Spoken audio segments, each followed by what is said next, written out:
I'm off the Drake, feel like I'm floating. Riding a wave, causing commotion. Should be so fire, feel like it roasting. Sometimes I brag by myself, but I ain't one for boasting. My heart is open, it's time to close it. I'm not at the top, but I think that I am the closest. I see that girl over there, she looking alright. Asking if she can come over tonight. She mesmerized by the touch of her thighs. I hit up your line, don't ever forget it. I'm with my niggas, we always stay with it. Chasing this paper, you go up and get it. Flexing your Glock, but is you gon' drill it? The way you keep drinking, it's gon' have you thinking. I put a diamond right over my pinky. It's alright, it's gon' be having you speechless. Before the day over with, you gon' be drinking. Yeah. I'm off the Drake, feel like I'm floating. Riding a wave, causing commotion. Should be so fire, feel like it roasting.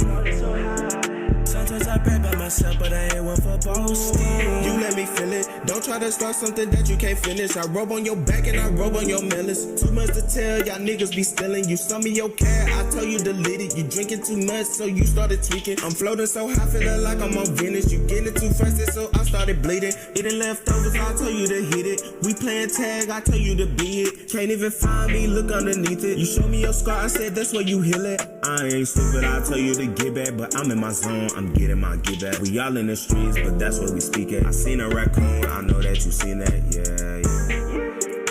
I'm off the Drake, feel like I'm floating. Riding a wave, causing commotion. Should be so fire, feel like it roasting. Sometimes I brag by myself, but I ain't one for boasting.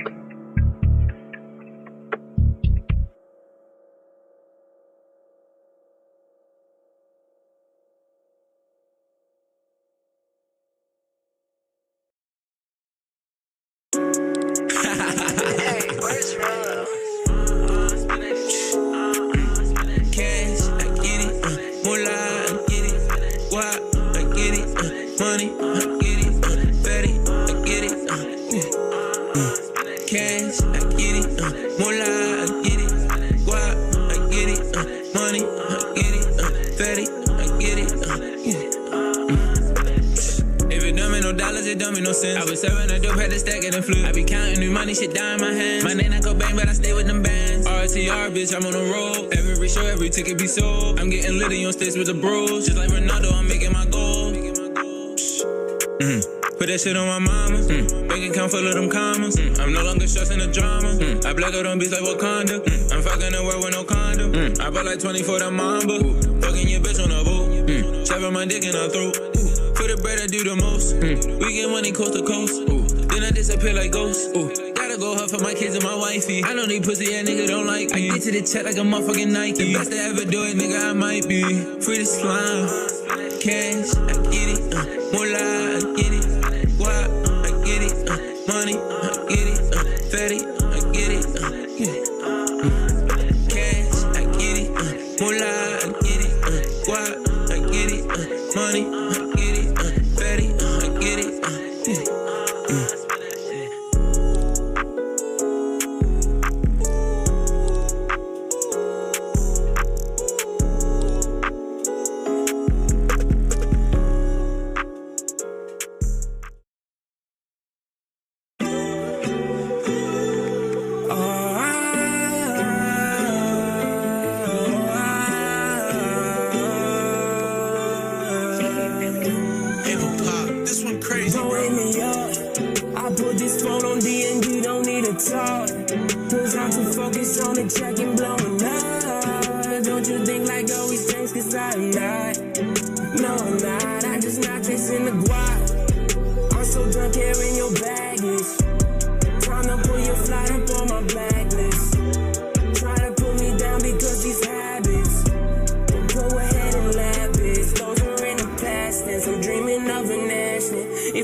Catch me in a carpet with a t-shirt and my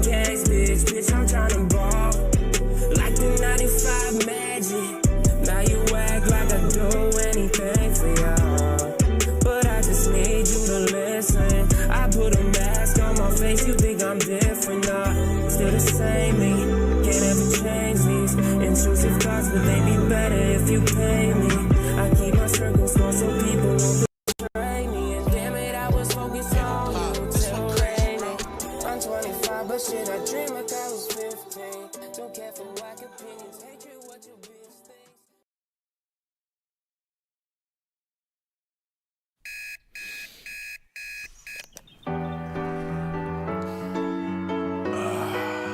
Everything husky. Good morning, it's another day, my friend. But soon the sunshine turns to moonlight, life goes on. It takes some time to say goodnight. You close your eyes to dream next thing tomorrow's here. It's a brand new day. Never hold on to hate. Cause you was placed here to be great. Please take your place. All queens got a seat at my table. Cause without y'all, then the man ain't able. Melanated queen, connected to the universe. And so I gotta thank my mom for my birth. If hate is the curse, then love is the remedy. So I send you love no matter creed or identity. Until infinity, look at you like you kin to me. Even when we disagree, yo, you still kin to me. In other words, I can't bring you no trouble, can't bring you no beef, don't wanna see you deceased. Now if I'm coming at you, I'm coming with a business plan. Cause every day I'm on some, yo, let's get this money, man. Yeah, and that's my real plans. I rest my head at night, I wake up, I got another plan. Good morning, it's another day, my friend. But soon the sunshine turns to moonlight, life goes on. It takes some time to say goodnight. You close your eyes to dream next thing tomorrow's here. It's a lot of high rappers tell me why we don't get money together, but we'll kill each other over whatever. Running down the freeway, we gonna own down. If Black Lives Matter, why we gonna own down? That's why they laugh and they think that we clowns. They hear what we say, but see how we get down. We gotta change that now, right now to be exact. Cause hurting that man's moms is not where it's at now. Old school, new school, need to learn, yo. They put us in groups so they can make more dough. The young versus the old versus the young. Black versus white, you see the pattern, right? No unity, keep them all on some gutter-ish. This way they don't prosper and get rich. Yo, can't you see it's a trick? Just open your third eye and you'll see the full view of it. Now yo, what if the powers that be know that the real power lies within the people? That's us. And what if they using things like crayon colors, black and white, to separate the people? Hey, yo, you gotta wake up. Don't let them fool y'all. Spread love. Good morning, it's another day, my friend. But soon the sunshine turns to moonlight, life goes on. It takes some time to say goodnight. You close your eyes to dream next thing tomorrow. Good morning, it's another day, my friend. But soon the sunshine turns to moonlight, life goes on. It takes some time to say goodnight. You close your eyes to dream next thing tomorrow's here again. Good morning, good morning, good morning, good morning. Good morning, good morning, good morning, good morning. Good morning, good morning, good morning, good morning. All right, y'all, good morning. We are back in the building. Y'all know what to do. Drop a 1 in the chat if you can hear me. Drop a 1 in the chat if you can see me. Hey, let's go. Happy Monday, y'all. We're back at it. Let me see how we doing. Oh, yeah, we looking all crispy and clean on the screen. Welcome, y'all. Welcome back. We're in here, man. Welcome back to another YouTube live stream and another episode of the Music Morning Show. I'm your host, ClassE Beats of ClassEbeats.com. Today, man, we've got some dope topics we're gonna cover today. Some serious, some entertaining. Y'all will see. And we may even have a special guest join us today. a little bit later on in the show. But first of all, happy Memorial Day to everybody that's in here, man. Hopefully y'all are enjoying your Memorial Day. Give y'all a round of applause. And a big thank you, as I always say, to our servicemen and women. We would not be able to do what we're doing here and have the freedom we have without y'all. So thank you from the bottom of my heart. And man, I love Memorial Day. It's one of my favorite holidays. And I know a lot of y'all are out there celebrating and having a good time too. Let me know what y'all got going on today, man. I know I've got a bunch of y'all in the chat. Let me know how your weekend has been.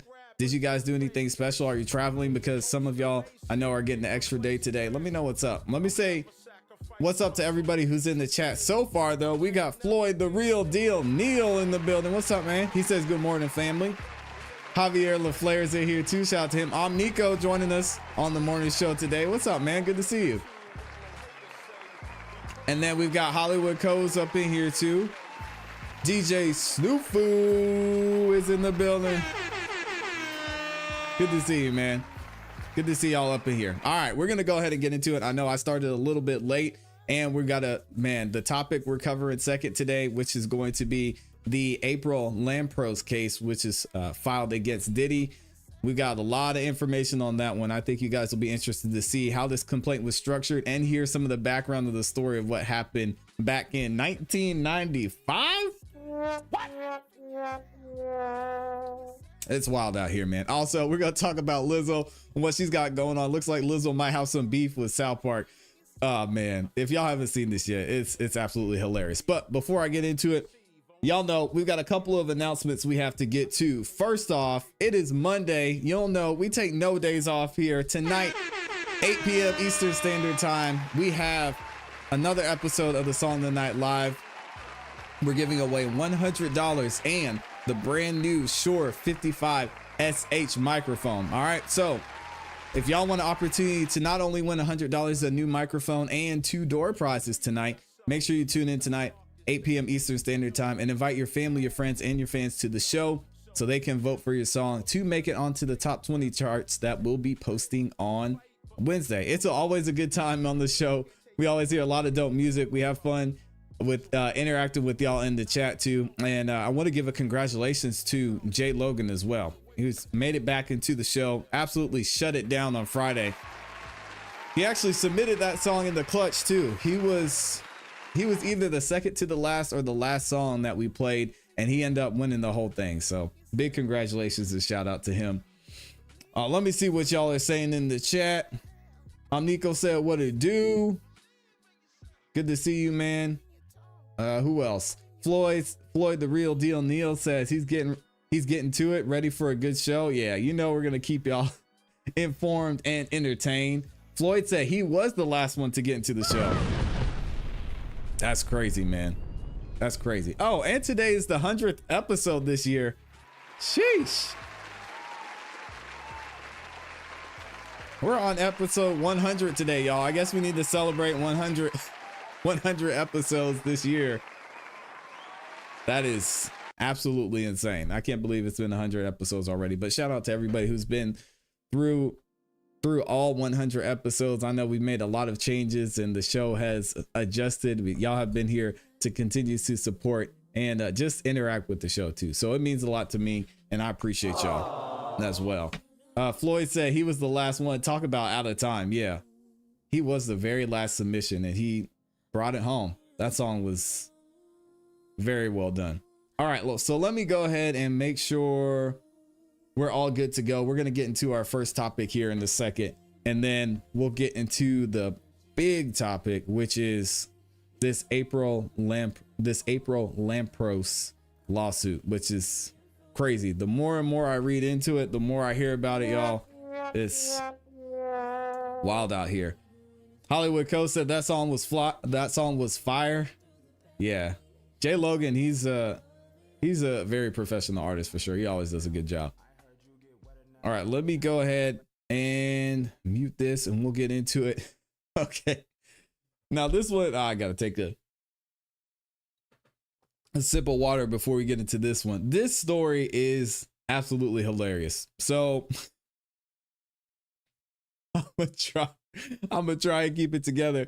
Floyd said, "Classy, did you notice the song was called Out of Time?" I did. Yeah, I did notice that. I actually posted a clip of it earlier on the Song of the Night Live Instagram. In case y'all missed it, it's over on my Instagram and Song of the Night Live Instagram. Y'all could just check it there. And we'll be posting a couple other clips throughout the show too. Yeah, he absolutely killed it.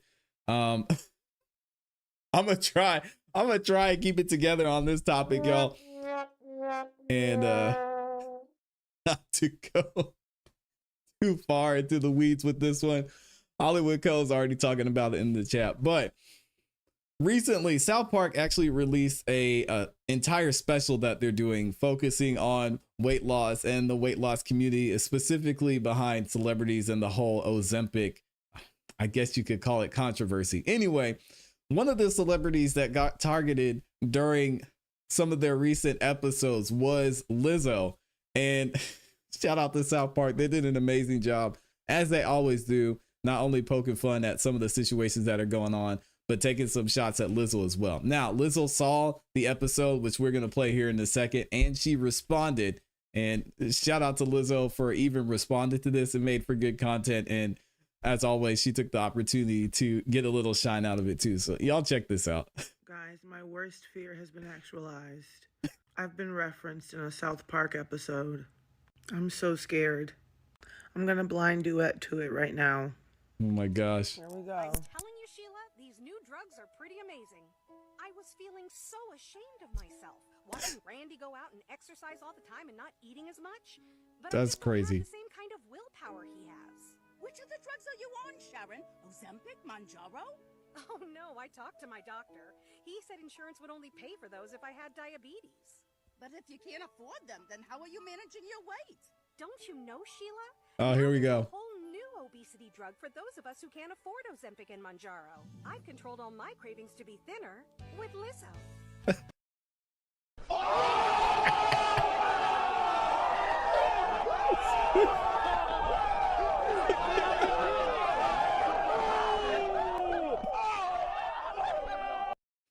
Listen, man, if I ever, first of all, let me say this. I think getting featured in a South Park episode is an honor. Whatever way it may be, I think it's pretty funny. But man, South Park, they did Lizzo dirty. And look at her face, man. Oh, let me rewind it. Those of us who can't afford Ozempic and Mounjaro. I've controlled all my cravings to be thinner with Lizzo. FDA-approved Lizzo makes you feel good about your weight, and it costs 90% less than Ozempic. I've lowered my standards and my expectations. That's crazy. 90% of patients on Lizzo no longer cared how much they weighed. I don't give two shits. Lizzo helps you eat everything you want and keep It said a 3-month supply for only $15 a month. Oh man, this is wild. To a minimum. Some patients report constipation while listening to Lizzo. Stop listening to Lizzo if you experience suicidal thoughts. Serious side effects may include pancreatitis, hypothermia, Cut the fucking album! Out your ears. Are you living with concerns of obesity? Ask about the power of not giving a fuck with Lizzo. Period. Yo, hey, we got to give a round of applause to South Park. They absolutely killed this. It says, what does this say? Once weekly Lizzo diet suppressor. This is a prescription used along with listening to her songs and watching her music videos to become happy with how you look. Available by prescription only. God dang.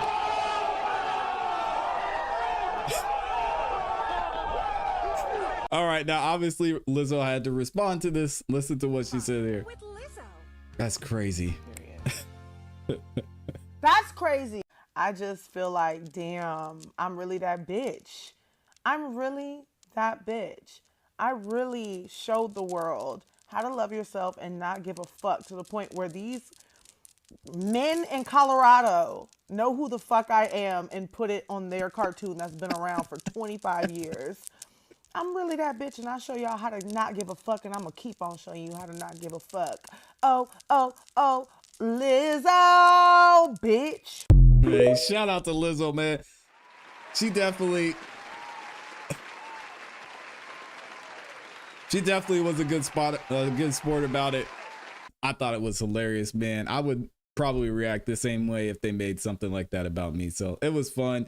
It was a great moment. And hey, Lizzo, she got a little bit of shine. I know some people probably forgot about Lizzo unless they were talking about the lawsuit that's been brought up against her. Anyway, that's a story for another day. But South Park did a great job. I don't watch South Park like that. I've maybe watched 2 or 3 episodes its entire existence, but the few I have watched, they've been hilarious, and it makes me want to check out this special that they did too, because I know there's probably some even better jokes in there too. But I want to see what some of the comments were saying. Tom said, good on her for not taking it too seriously, but I agree with the overall message of the episodes. Rich people get Ozempic, poor people get body positivity. Dang, that's tough. And I'm not gonna go into the whole body positivity conversation. This person said Lizzo took it like a champ. Hash says, honestly, can't knock her too bad. She took it to the chin and was a good sport. Yeah, I agree. And then this person posted a clip. This is hilarious again. This is a prescription used along with listening to her songs and watching her music videos. That's crazy, man. She was a good sport about it. Even South Park is violating her. Yeah, they didn't hold back at all. Someone told her she was being roasted on South Park and she heard roasted Pop-Tarts.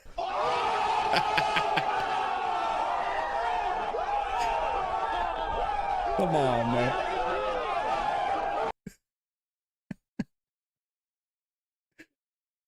Oh, man.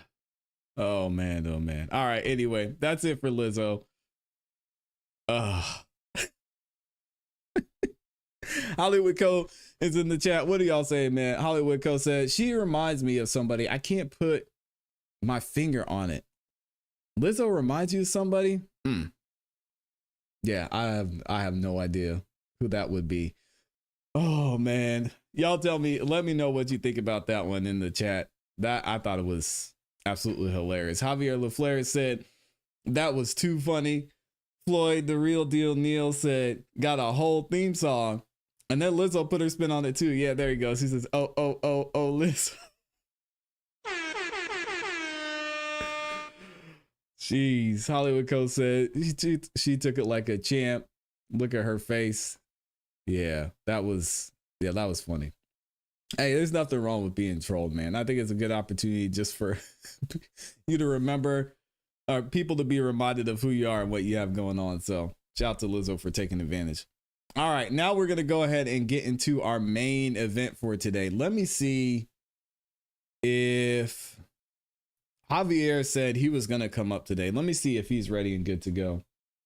Javier, if you're ready to go, let me know and I'll bring you up on the show. But before we get to that, let me see what else. Floyd, the real deal Neil said, Hollywood Co, you need more than a finger to hold that down, my boy. God dang. All right, Javier LaFleur said he's about to get on. So while we're waiting for him to get on, let me go ahead and find one more thing. All right, y'all give me 1 second. I'll bring Javi up on screen. Hold on. Just tell me now, or show me how I'm supposed to love you. I see no one else above you. Treat you like you make me lucky. You must be meant for me, cause leaving me comes with an exit fee. Your love's like ecstasy. I love when you're next to me. Are you just testing me? Or you my ex to be? Or we just wait and see? Don't be the next to leave. Wait and breathe, stay with me. Please don't label me. Is this what stable means? Spiritually, physically, emotionally, this is how it's supposed to be. I like you this close to me. Heart to heart, chest to chest, I wanna feel your best. On and on, I wanna be your rest. When the bullets fly, I wanna be your vest. Just let me love you, let me see your face. Just let me tempt you, love the way you taste. I grab you closer when I grip your waist. This love will never, ever, ever go away. I caught you at the right time, right place. All right, here we go. I got it back up here.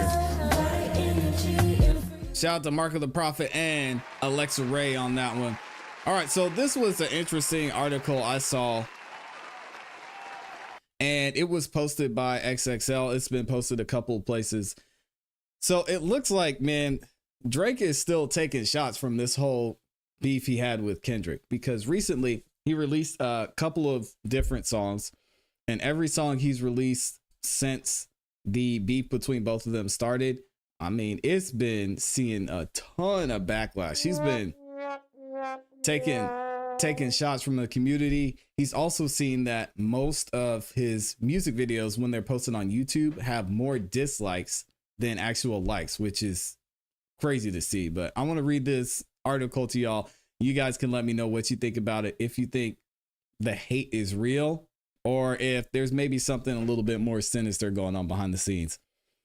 So the title of this XXL article is it actual people or bots hating on Drake right now? Is the hate towards Drake for real, or are automated bots orchestrating a coordinated effort to spread negativity about the Toronto rap superstar? Eagle-eyed fans have noticed that Drizzy's last 3 music releases on YouTube have more dislikes than his previously released song. What gives? Is Drake's current hate stemming from actual people or bots?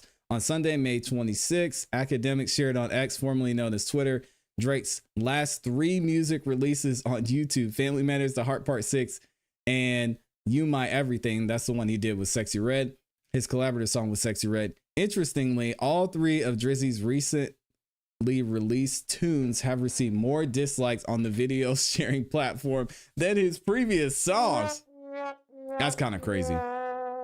Since posting this on May 26th, Drake's last 3 songs have garnered abnormally high numbers of dislikes on YouTube. Family Matters has accumulated over 400,000 dislikes. Good Lord. While The Heart Part 6 has received over 1.6 million dislikes. Additionally, Drake's song with Sexy Red, You My Everything, has garnered more than 94,000 dislikes. Drizzy's YouTube dislikes can be viewed below this point. Wow. Yeah, they're going to show him here in a second. In contrast, before Drake's epic feud with Kendrick Lamar, his other Sexy Red duet, Rich Baby Daddy, which dropped on February 14th, has only 59,000 dislikes. That's still a lot. So clearly, Drizzy's dislikes on the songs have risen since his lyrical battle with K-Dot. And here's the video. 59. Good Lord. 59,000 dislikes on this one. Okay, so that's the Rich Baby Daddy one. But are actual people hating on Drake, or is it the bots engaging in a hate campaign against the Canadian hitmaker? All right. Well, if you look at it, when it comes to botting, and especially botting dislikes, it's fairly easy to do. Anybody can go into YouTube and they can Google dislikes, buy dislikes on YouTube, buy likes on YouTube, and you'll be able to buy whatever amount of dislikes you want to. Now, buying this amount of dislikes would probably be pretty pricey, I could imagine. I don't know. From what I've seen, it's looking like it would be. But if you got a few people together to purchase dislikes on the video, it seems like it would be pretty straightforward. Anyway, is Drake a victim of a mysterious hating bot army? Maybe people just want to see him lose as much as possible. What's currently happening to Drake may be something similar to Pusha T's experience last summer. In July of 2023, Pusha T was targeted by a mysterious bot army who unleashed a barrage of derogatory tweets about him for unknown reasons. Weird. Ex-user Kirko, I don't know how to say that name, alerted people that a secretive bot army is posting defamatory posts about the Virginia rhymer. Some of the off-color messages were slanderous and downright evil. Pusha T collects salamanders and weird. What in the? I'm not reading that. I'm not going to read that one either. All right. So they're basically saying that they think it could have been someone just spamming dislikes, which is totally possible. On Family Matters, This one got 410,000 dislikes. The Heart Part 6, 1.6 million dislikes. That's crazy. Sexy Red, You My Everything featuring Drake got 94,000 dislikes. Now, this one I'm fine with because I can't stand Sexy Red. Sorry. It is what it is. But anyway, y'all let me know what you think about that one. Are these bots? Are these real people? Has the music community just finally had enough of Drake?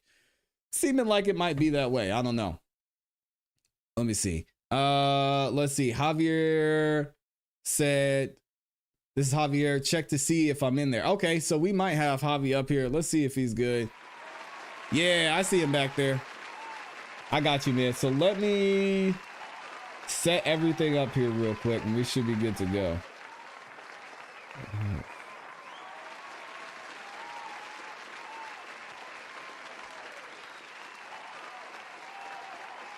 Yeah, give me 1 second and I can add you in here. All right, let me see if I've got you on there the right way. Good. See, do you want? Sure. All right, now let me just resize this. Actually, give me one. I'm going to do this. Give me 1 second. I just want to make sure everything's looking good. Hey, what's up, Amy?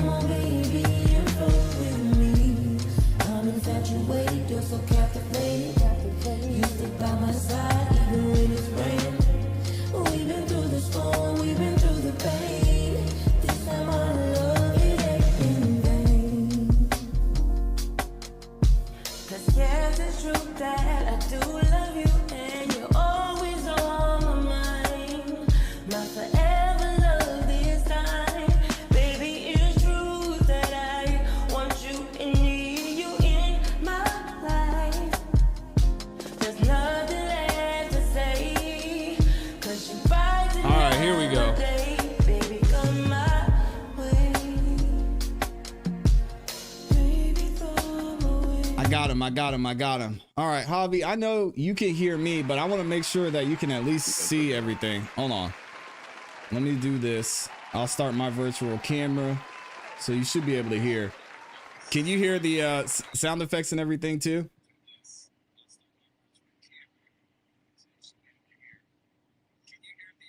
Oh, there's actually a delay too because you're listening on YouTube. Nah, I can't even hear you through my headphones. Okay, hold on a second. I'll figure this out. Let's see. Audio source. Yep, I got you. Let's see. I can't hear through my headphones. Okay, you should be able to hear me now. I heard something in my headphones. Audio output. Yeah, you should be good because I'm showing you can. Okay. I can hear you now. Can you hear me? Yeah, I can hear you. There's a little bit of a delay though. Okay. And let me turn off your echo cancellation. Okay. Yep. And as long as you have the YouTube off, we should be good. Yeah. Oh, perfect. Okay. Yeah, we're good now. There we go. All right, let's bring him up. No stranger to the community. There he is, our guy, Mr. Javier M. Bailey II. Appreciate you stopping by, man. Hey, happy Memorial Day, man. What you getting into today? Oh man, I'm just enjoying my day off, man. I don't got anything planned, man. I got a busy week, so I'm just gonna enjoy this day, use it as a free day. Yeah, I appreciate you offering to stop by, man. I know this is a this is a very interesting complaint. And when you said you had looked it over, I knew I had to get you up here because this case just gets crazier by the second, man. I appreciate it, man. Yeah, glad to be here. All right. Well, if you're ready, we can go ahead and get into it. I know the people are interested to hear it too. I guess while we're here, if you want to give one more time a little bit of your background as an attorney, kind of what you're getting into, what maybe some of the things you're working on, all that good stuff. Sure. I'm Javier. You all know me as Javier LaFleur, but I officially go by Javier M. Bailey II. attorney. I've been an attorney for 2 years, and I primarily do criminal cases. But just in these 2 years, it feels like I've gotten a mountain or 10 years of experience. I mean, just the things that I've done and things that I'm able to see and be a part of. Man, it's just it's immeasurable. I mean, it's great. I love it. But that's what I do. I work on criminal stuff, and I do have a background in personal injury because I did work in a personal injury firm for about 4 years.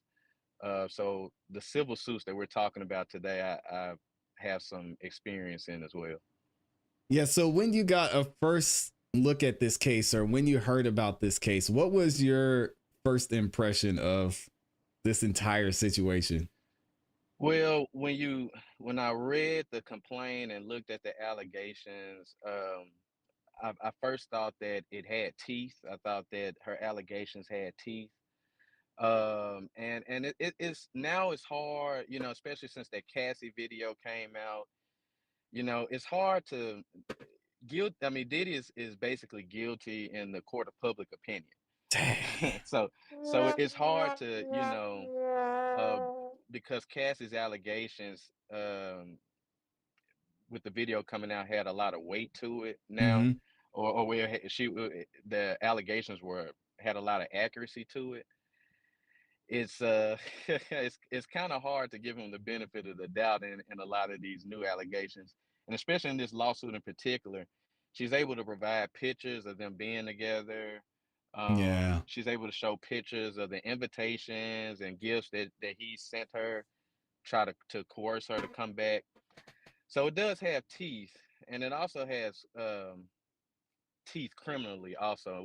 We'll talk about that when we go Oh, into really? lawsuits on. Okay. Yeah, I definitely want to get into that because I reviewed this myself as well. And I wasn't thinking so much on the criminal side, but yeah, I would love to hear that from you too. In this case, just looking at it in general. And for those of you who don't know, what we're talking about is this settlement, or not settlement yet, but this lawsuit that is being brought up against Diddy by a claimant named April Lampros. And basically, she said some things happened back in the 1990s. We're going to go over some of the details here shortly, but she's bringing this lawsuit against Diddy. Obviously, we talked about last time while a civil suit would be brought up. And in this case, she's trying to receive some money. And this is the most recent one in a stint of, what are we at? 7 or 8 lawsuits filed now. So that's giving you guys a little bit of background. But with what you said about the court of public opinion, meaning just everybody who could possibly be on a jury or everybody that's watching this case unfold, do you think it's just a lot easier on the claimant side to file this type of complaint just because Diddy's not going to want it go to jury? Because if they go to a jury trial, then it's you pretty much know what's going to happen at this point.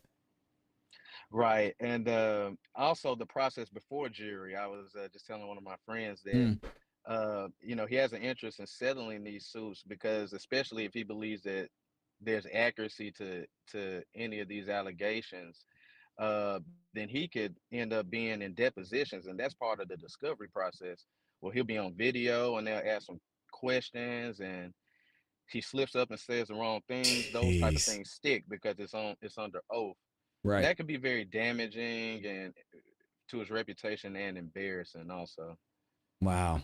All right. Well, I'm going to let you do most of the talking today, Javi, because I know you're the professional and you've got a lot of insight. Some things you brought up I didn't even think about already. So we can go ahead and get into this. And if you want to stop me at any time, or if there's a point that you want to bring up as I read through this, please feel free to do that.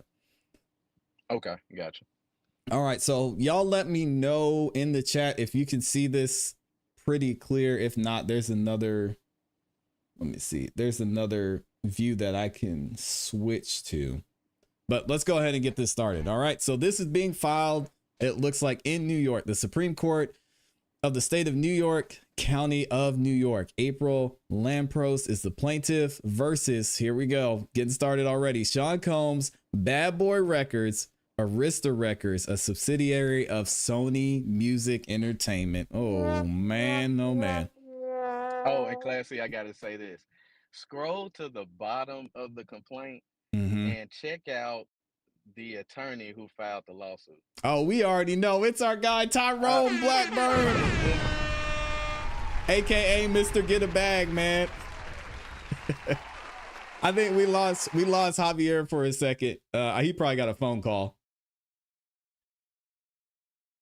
Yeah, I still can't hear you yet. You're still muted. You might have to reconnect. But yeah, I know the reason Javier is bringing this up about Tyrone Blackburn is this is the attorney that is not only representing April Lampros, but also is representing Lil Rod and a couple other people as well. So give me 1 second, y'all. He's going to reconnect and I'm going to switch to this view. But yeah, Tyrone Blackburn is out here getting busy, man. Tyrone is going crazy. He's about to get paid, paid. But I know he's going to talk about that a little bit more. But let's go ahead and read through this. Obviously, an interesting fact about this is not only is Diddy being brought up in this lawsuit, but Bad Boy Records is being brought up. Arista Records, which I had never heard of until I saw this complaint, which is a subsidiary of Sony Music. Got to bring Sony into there. They're the big boys in this case. And then we have, this is an interesting part, John and Jane Doe's 1 through 10. What? And ABC Corporation's 1 through 10. I'm going to have to ask Javi what's going on with this, because are there just multiple John and Jane Doe's in here? This is crazy. Hollywood Co said, I think you better call Tyrone. He said, you better call Tyrone. Call him. Amy, what does Amy say? She said, did anyone watch the fall of Diddy on Tubi? Man, we might have to. I wonder if we could get away with watching that live on YouTube. How long is it, Amy? I wonder if we could do a breakdown of the fall of Diddy on YouTube without getting a copyright strike. That would be dope. Floyd, the real deal, Neil said, do you believe his legal counsel is advising him to refrain from making any public statements, or is it more likely that he is attempting to avoid further attention to the matter? Boy's been quiet. Man, after that apology video, from a legal standpoint, I'm sure his lawyers were not happy with that apology video. I, as a person, as a human, didn't have an issue with it. And I mentioned that to y'all the last time we talked about it. But from a legal standpoint, ooh, that is not good. Not good at all. All right. I think we've got Javier LaFleur, or Mr. Javier M. Bailey back. Let me see if I see him up here. Let me see. I might not be able to see your camera. Javi, can you hear me okay? Yeah, I can hear you. Okay, perfect. The only thing is, I don't think I can see you. Let me try this. Is not visible director. What is that? Oh yeah, let me turn your echo cancellation off. Okay, there you go. Yeah, we got you now. Yeah. Cool. All right, you should be good. Let me switch back to this shared screen. I'm gonna pay attention to the chat a little bit more, man. Our last video, I was ignoring the chat. No, it's all good. Yeah, and if you see something you want to point out too, make sure you do that. I do have one quick question up here that I want to address, and I read it a little bit earlier. This is from Floyd, the real deal, Neil. He said, do you believe his legal counsel is advising him to refrain from making any public statements, or is it more likely that he's attempting to avoid further attention to the matter? The boy's been quiet. That's what he says. I think, yeah, to and Floyd asked a good question, by the way. That is a good question. Obviously, we don't know what his legal counsel is actually advising him, but I would believe that they are advising him not to make public statements. The conflicting thing with Diddy is that Diddy is a public figure who makes money off of him being a face and name of brands. And so I can imagine that it's hard for Diddy to just sit back and be quiet as these allegations come out because he's taken his reputation is taking a hit, his name, his brands, companies are cutting ties with him. It's hard for him just to sit back and let this go on and not say anything. And I know that's hard for him to do. Yep. Uh, but but I would urge him not to say anything because just like even though he thinks he's clearing something up or making his or cleaning his image just a slight bit, he confirms things like with the ClassE video, he confirmed that it was actually him in the video. And even though we believed it was him, this is something that had not been authenticated yet. But, with you saying that, I'm sorry for my actions in the video, it's not even a question of if that was you or not. And so, now you leave less of a defense to work with as to that specific situation. And that's why you should be quiet. You should stop talking, Yeah, and I have Yeah. a question to that point too. With that video coming out, with Diddy making that public statement saying that, yeah, that was me. I'm sorry that it happened. Even though the settlement has been reached between Diddy's side and ClassE's side, can there still be criminal charges brought back up now that the video has resurfaced and Diddy said, yeah, I did it? Or is it over with? Well, and that's another thing. I think Diddy knows that this. So what happened there is an assault and a possibly kidnapping. Mhm. With that happening, I think it was 2017 or 16. It was Yeah, it was 2016. 2016. Yep. With that happening in 2016, the statute of limitations for both kidnapping and assault have run, and so they could not bring criminal charges back up for that. And would make me think also that may be another reason why Diddy felt comfortable coming out and addressing things about this video because they can't bring charges to him for this incident. Okay, that makes total and complete sense. But I'm gonna bring great question and shout out to Floyd for that. Yeah, I'm shout gonna out bring Floyd. I'm gonna bring up this complaint again because you wanted to mention Mr. Blackburn is out here getting the bag, man. Go ahead. Hey, Mr. Black. Yeah, Mr. Okay. Yeah, Mr. Blackburn's out here getting the bag, man. I can't hate on Mr. Blackburn, man. Yeah. He's found him a little pocket to squeeze in, man, and he's gonna squeeze everything he can from it. Now that you know of, is he representing anyone in this Diddy situation other than Little Rod and April? I do not know, but I'm not sure because I think Lil Rod, separately from the Diddy situation, DJ Academics and this lawsuit are the ones that I really looked at really closely, and Right. Cassie's. Right. But if he does represent other claimants in these suits, then it wouldn't surprise me because it's common for plaintiffs to go get an attorney that is versed and has experience and may be even currently versed in similar litigation. So it wouldn't surprise me if he represents multiple other women in this against Diddy. Yeah, this is, I mean, even from just a reputation standpoint alone as well, we all know that Little Rod, his claim is probably going to get settled pretty easily. And I'm not sure about this April case because it seems like there's a lot more there and it might be a little bit more complex than Little Rod. Yeah. But man, shout out to Tyrone because he's out here getting it for sure. I wanted to ask you about this in the beginning of the claim though. It says John and Jane Doe's 1 through 2 and ABC Corporations, or I'm sorry, 1 through 10. And ABC Corporations 1, 2 through 10. What does that mean?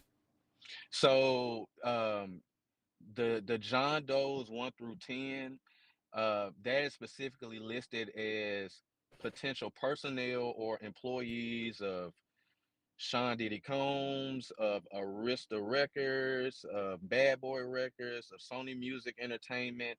These are people that Miss Lampros is saying may have witnessed this, but she does not know their names. And Okay. this is what I told you in the DJ Academics lawsuit. When you see Jane Doe's or ABC Corporations 1 through 10, they list those because they reserve the right for when these names come out potentially in discovery to go back and amend the complaint and add those names in there. So when they find out real names of potential witnesses, they reserve the right to go back and amend the whole lawsuit and just add their names at the top and in the party Oh, section. And you see what I mean? yeah, that makes Uh, sense. yeah. Okay, cool. All right, so we'll read. Well, I'll go ahead and read this full thing. Excuse me.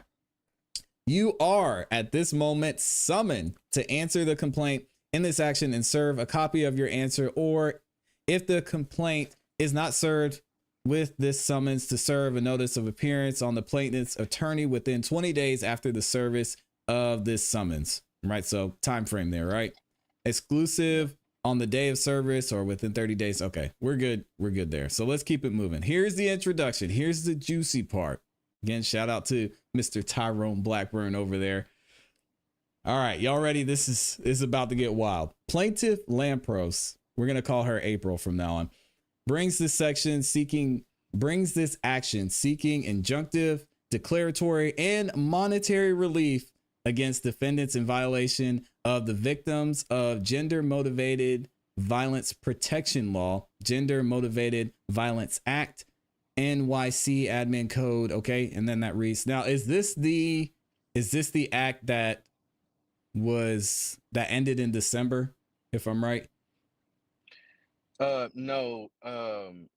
Well, which act are we talking about? Because there's two acts that I have in mind. Right. Yeah, the Victims of Gender Motivated Violence Protection Law. That is the act that they're able to bring this lawsuit up in. It's that New York statute that all of these women are really filing under. Okay. It tolls the statute of limitations. So something as old as an allegation in 94 or 95, with this law, they're able to bring this back up and into litigation and file suit. Okay. And how is that different from the Gender Motivated Violence Act? Because it seems like those are two different things. I have to see the so there's the Victims of Gender Motivated Violence Protection Law, and then there's the Gender Motivated Violence Act. And they've actually got, it looks like, some notes here. The NYC Victims of Gender Motivated Violence Protection Act created a look back window on March 1st, 2023, which runs for 2 years for survivors of gender motivated violence, allowing them to sue their abusers regardless of when the abuse occurred. And then they list the code. That's the one I'm familiar with. Now, if there's a law, so the act would be federal. It's an act, okay? But the law maybe sounds like something more state, New York State specific. Oh, okay. So that one I'm not familiar with. I'm familiar with the Gender Act. Yeah. So for this, it's interesting that they say this runs for 2 years for survivors of gender motivated violence. Now, going back to Little Rod, when I think about gender motivated, does this only apply to women? And if so, then how would Little Rod be factored in either way, I guess? What does that mean, gender motivated? Gender motivated, it's not gender specific. I think that's the main thing to take away from it. Mm-hmm. It's not gender specific at all. I'm not sure where so I'm not sure exactly where they get the terms from in making these acts, because that can come from anywhere. Yeah. But one thing I can tell you is that this law is not like gender specific to like women only. Okay. It applies to men too, but you'll see it mostly with women because women are the ones who bring these type of actions forward to court. Gotcha. All right, let's keep it moving. So we got through number one. Let's see. Oh, here we go. Number two.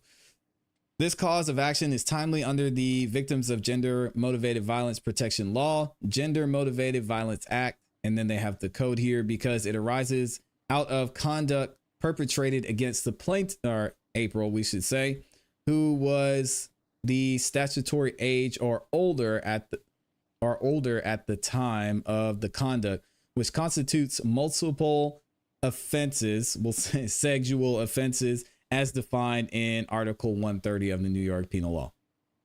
All right, the suit arises from the actions of defendant Combs, we'll call him Diddy, Bad Boy Records, Arista Records, a subsidiary of Sony Music Entertainment, John and Jane Doe's 1 through 10, ABC Corp's 1 through 10, which you just mentioned, and their participation in the harm visited upon April. Ooh wee.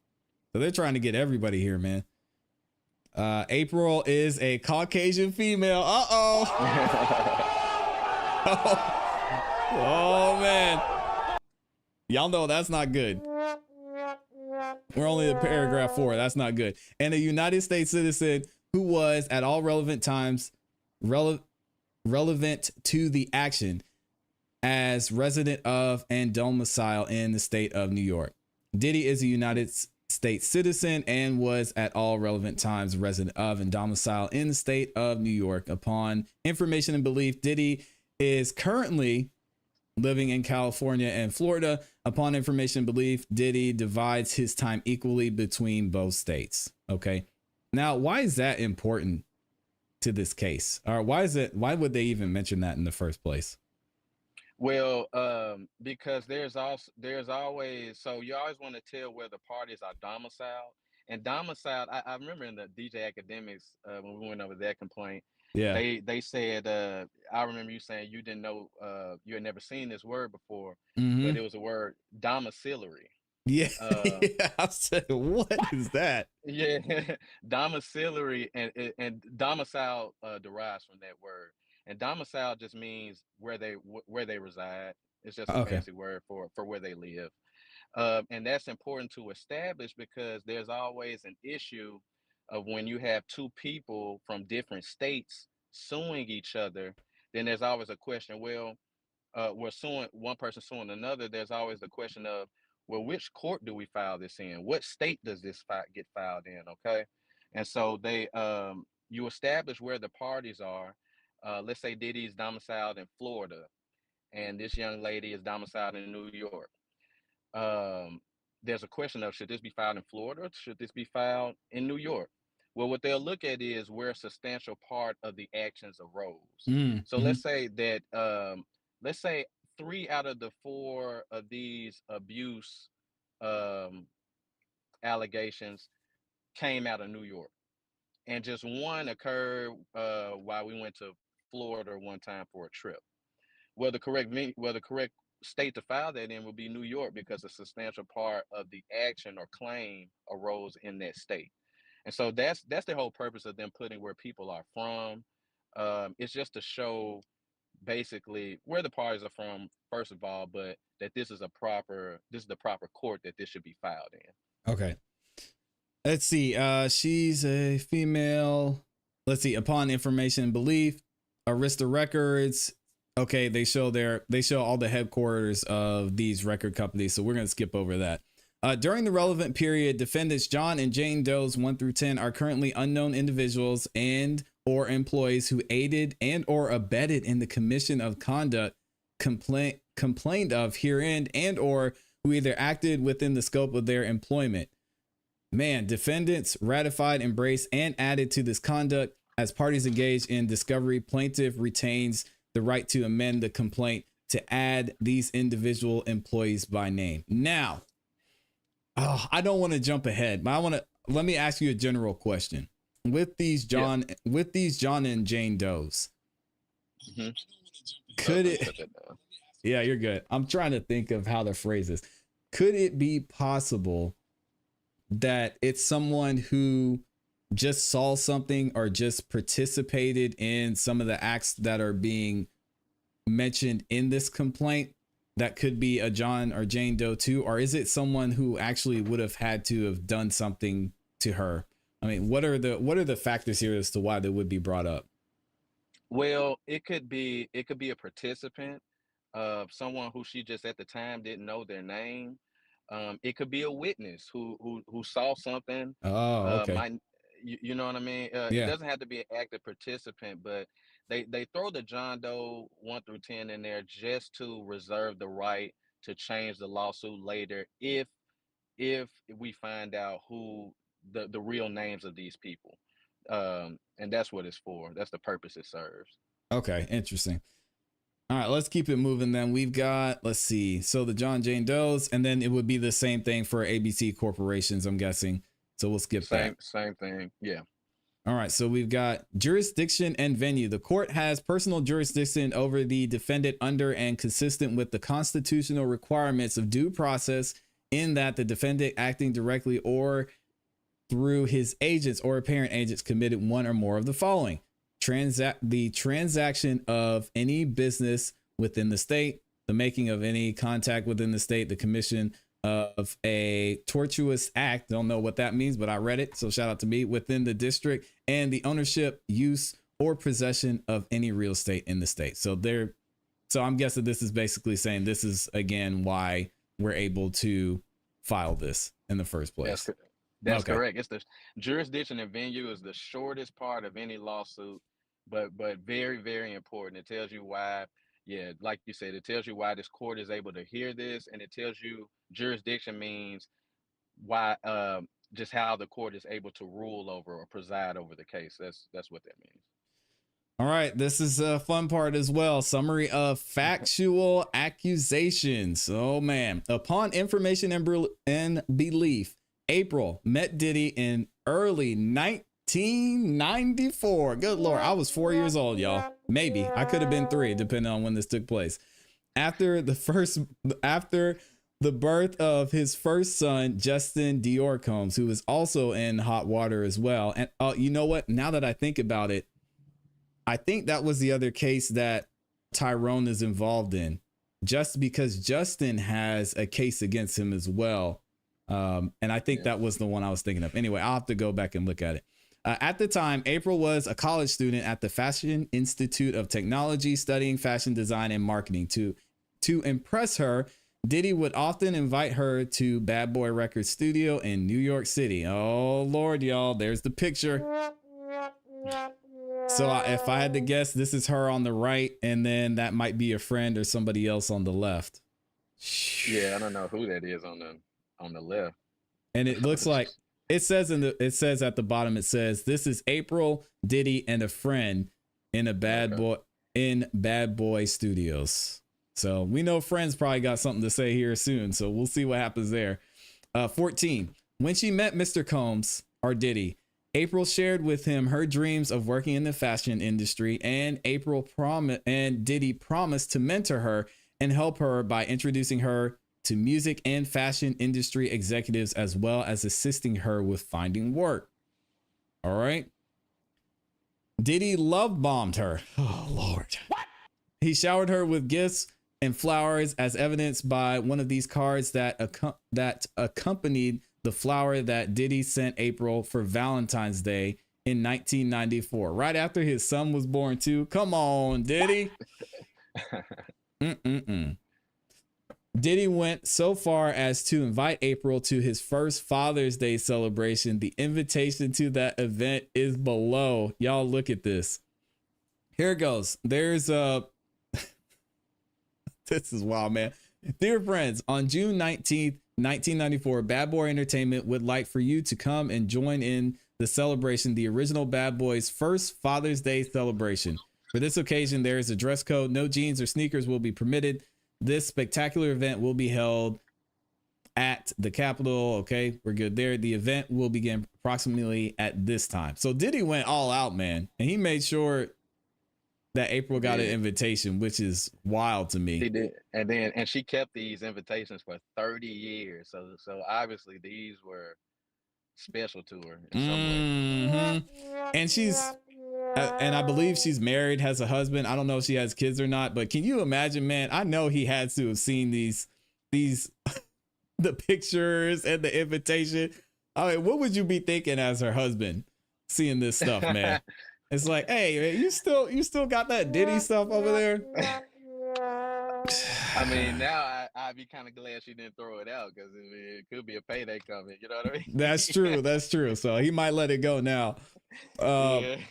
Here we go. Number 17.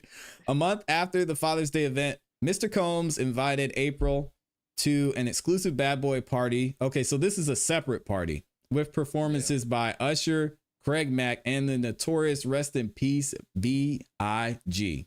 All right, I can't really read this. It's a little bit blurry, but y'all get the idea. What does this say, though? Life is not a game. Only the, what is that, fiercest and most aggressive will survive. Oh, Lord. Hey, sleeping is forbidden. A second cannot be wasted. Once seconds are lost, you lose. And losing is for losers. Puff Daddy. Hey, okay. I'm not mad at that one. We'll give him a round of applause for that. I'm not mad at it either. If it were shorter, you could put it on a t-shirt, I guess. God dang.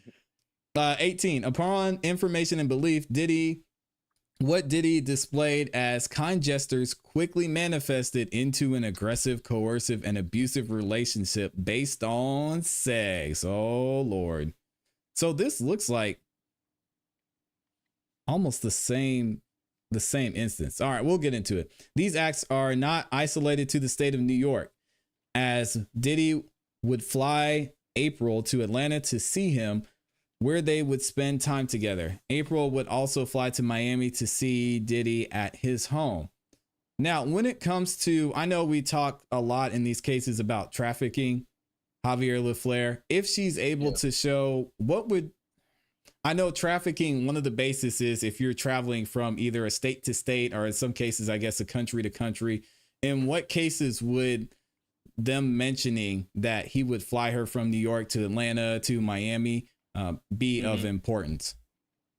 Well, this is at the beginning. This is why I was when I thought about after reading this lawsuit that it could have criminal teeth as well, is because I know there's going to be one allegation in here where he flies her from New York to Florida. Okay, now if any allegations where he is flying her across state lines and either forcing, coercing her to have commercial sex acts, that opens you up for sex trafficking federally. And we do know that there's an active federal investigation.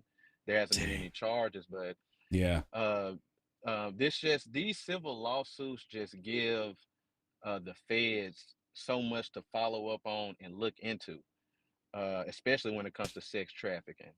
Um, and it's got to be a scary moment for Diddy, because it just seems like he's someone who's exhibited this behavior for decades, you know, and he's got to be afraid because he doesn't know who could pop up with a lawsuit. I'm sure that this is a common thing that has been happening to multiple women. He throws parties all the time, multiple a year for decades. It's got to be scary about like what possible is hanging out there and what could come up.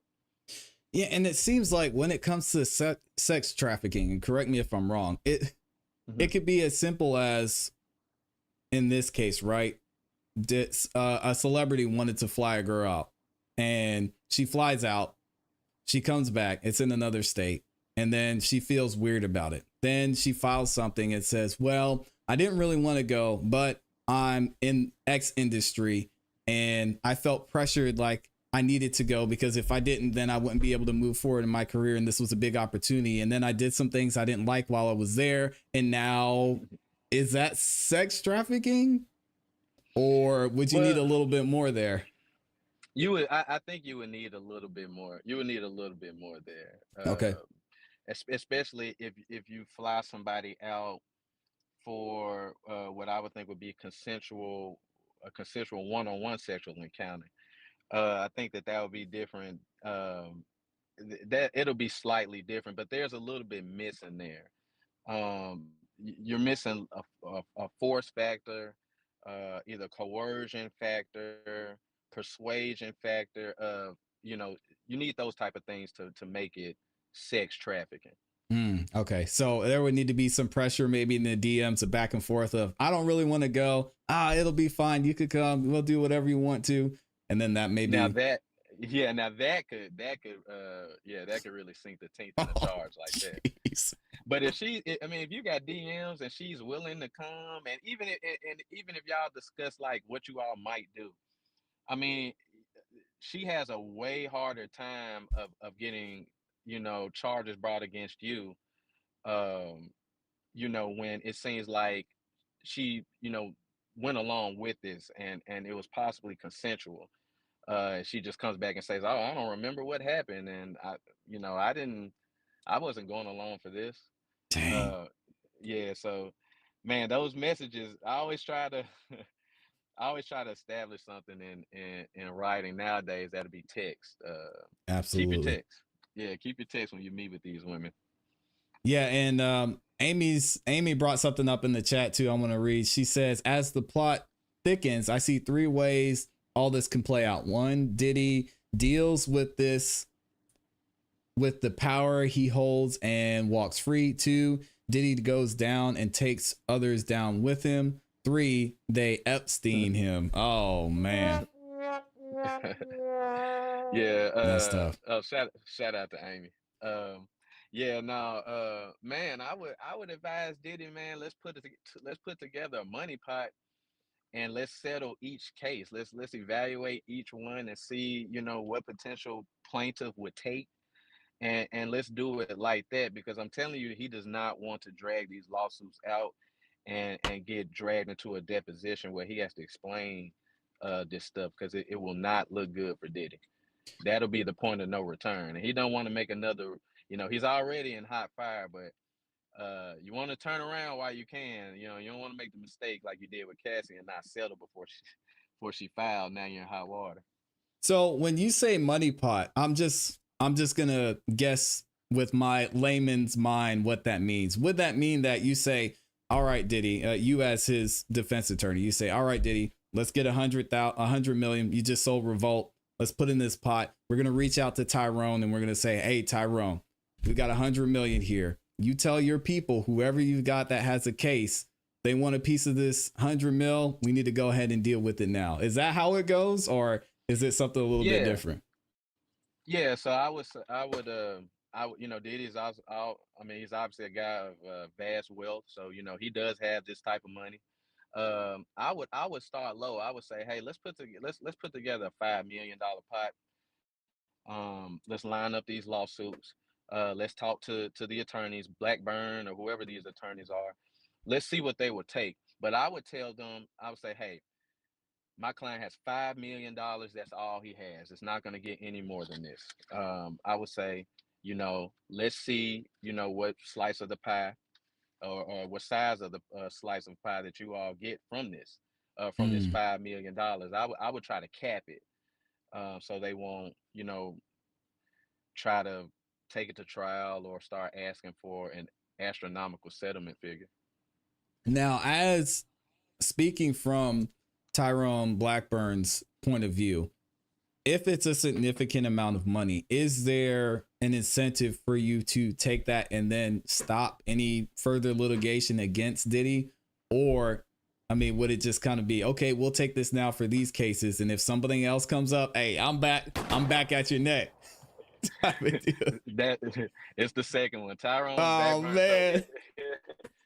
So if I can't hate on the guy, Hey, me either.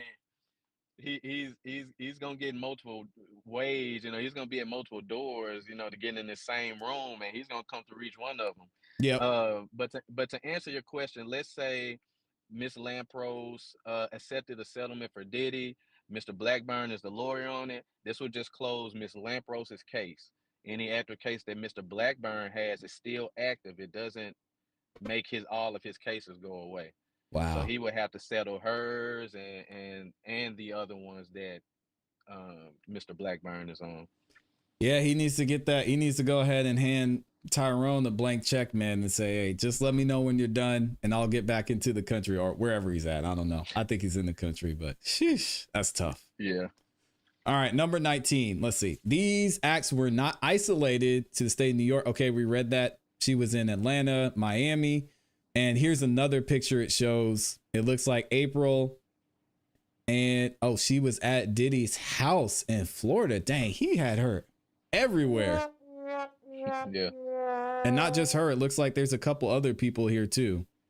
Because that's her there. And then there's two other people. And then here's can't tell if this is the same person. It looks like even a fourth person here. Sheesh. All right, we'll keep going. Number 20. Upon information and belief, throughout the years, Diddy, with Diddy, excuse me, there were 4 terrifying encounters, sexual encounters, April endured. All right. According to April, Diddy had a terrible temper and often threatened to harm her if she failed to do what he said. We've seen there's been a history of that, so it's going to be tough for him to fight that one. If he witnessed her talking to other men or if she failed to take his phone calls. According to April, she was not allowed to talk about her relationship with Diddy to anyone because he did not want anyone knowing. He did not want anyone to know he was seeing her because she was a white woman. Come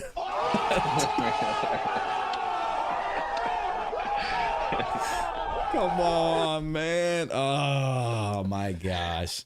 I don't know how true that is, but I mean, just me knowing Diddy, you know, or seeing Diddy for decades, I've never really seen him with white women. You know what I mean? Well, he was with J-Lo. I mean, during J-Lo's this not time, white, ClassE. but I mean, you know, she's not black Jenny either. That's Jenny from the block. She ain't white, ClassE. I mean, yeah, it's just crazy. She was with Ben Affleck now, white guy. She was with Diddy now. So hey, do your thing, J-Lo. I'm not mad at it. But again, this just seems like a little bit more icing on this complaint cake. I don't know that there's anything that could be brought up against Diddy other than just showing what his character was, right? When they're mentioning him not wanting to be seen with her because she was a white woman. That's just so with looking from her point of view, that's just a thing to throw in if people question, hey, why haven't I ever seen you out with Diddy? You've met with him all these times. Why we've never, that's what I would think that would be for. Or why haven't we ever heard you speak about this? You know, you're dating somebody as powerful and a millionaire as Diddy. And that's an explanation that kind of eased the reader's mind as to why have we never heard you dating Diddy, you know? Because allegedly he told her not to speak about it. You know what I mean? And the crazy thing, the crazy thing to me is though, there's several pictures here. There's this picture she has at his house. I mean, we scroll back up. She's got the invitation. That's evidence there. He's handing her Valentine's Day card. Then she's got this picture she took with him at Bad Boys. It's like, Diddy, were you concerned about this or not? I just don't. Either this dude is just, he didn't care or didn't think anything would happen, or he just didn't even think about it. It's wild to me, man. I don't know. I think he really didn't think anything would happen. I really, he's gotten away with things for so long. I really don't think he imagined like this would ever happen to him. I mean, he's been able to keep some tough things, some real crimes under wraps. And that's true. The power that he has is unbelievable. Yeah, well, he's learning his lesson now, it looks like. And there's still more coming.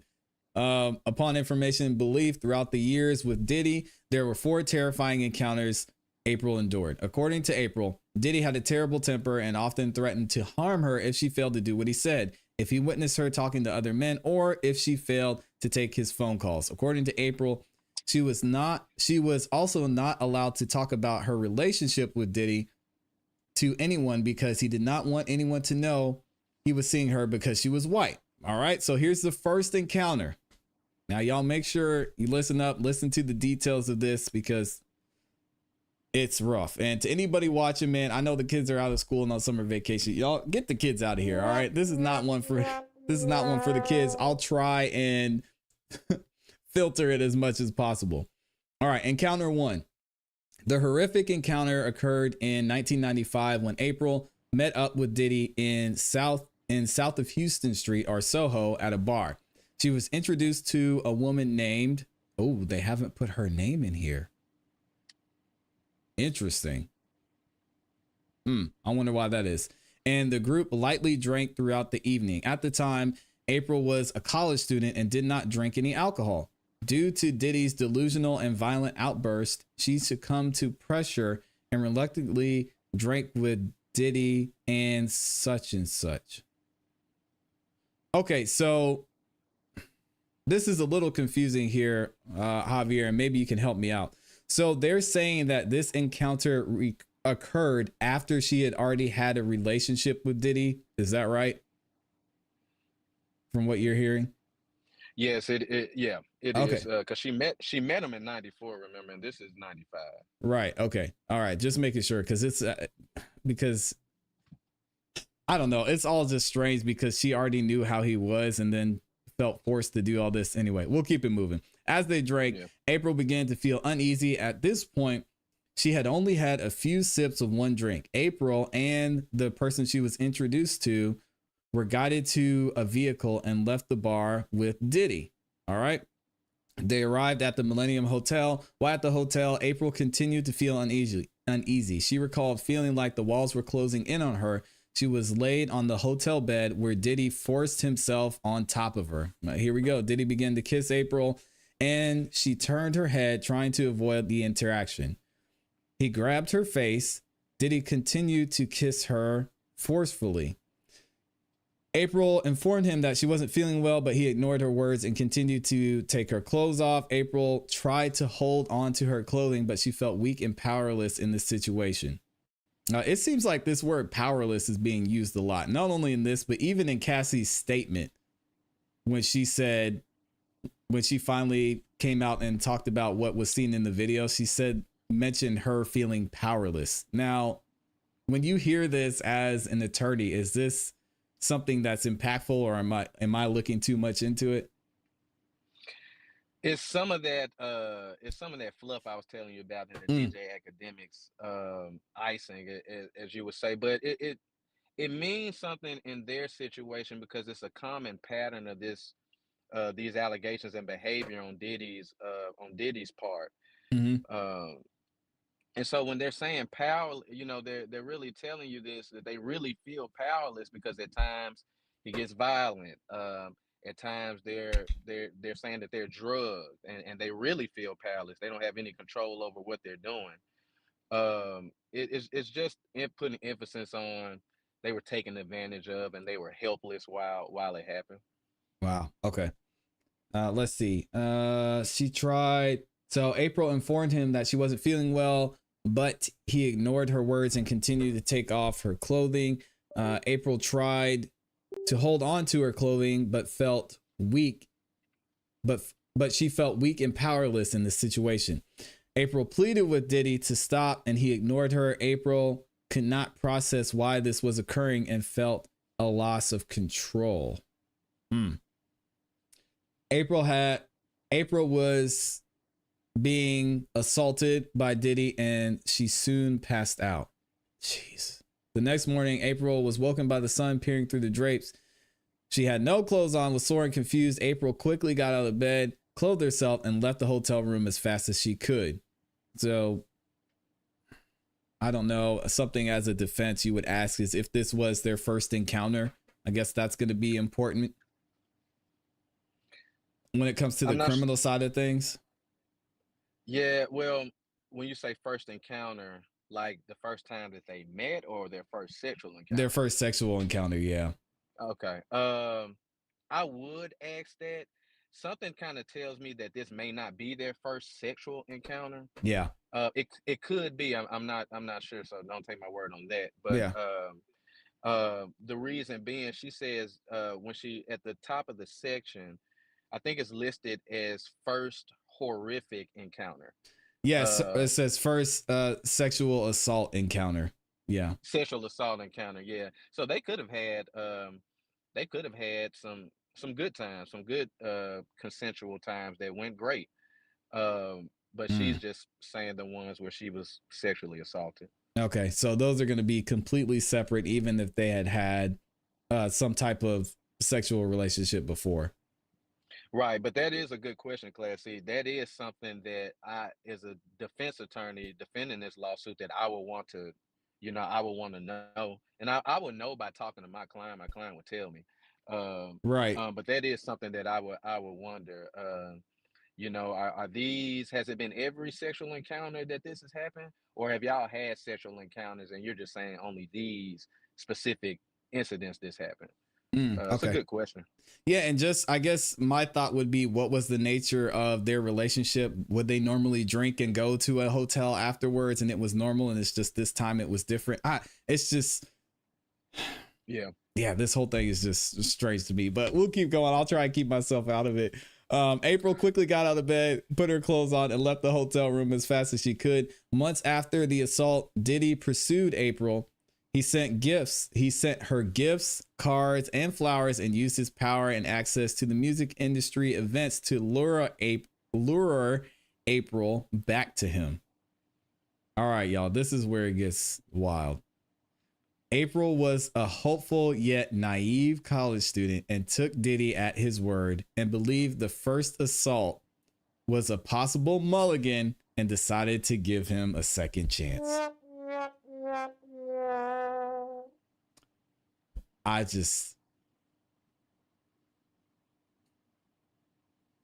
Javier, I'm gonna let you take this one. Do you have anything to comment on that? I'll say this. You can't blame someone like her because she's young and she just met Diddy. Okay. And she's explained her dreams to Diddy. Diddy has given her given her these promises. Yeah, I'm gonna help you out in the fashion industry. They have an emotional connection, physical Right. connection. Right. And another thing is that she's claiming that she believes she was sexually assaulted, but she was losing consciousness, losing control. She doesn't really remember.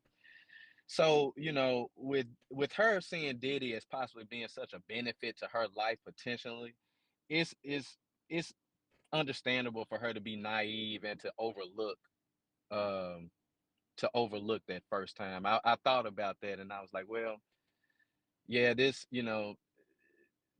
girl thinks that she just found the golden ticket, and so she is going to kind of overlook some things, initially. So I wouldn't put too much. Don't go too hard on her for coming back around Diddy after this first time.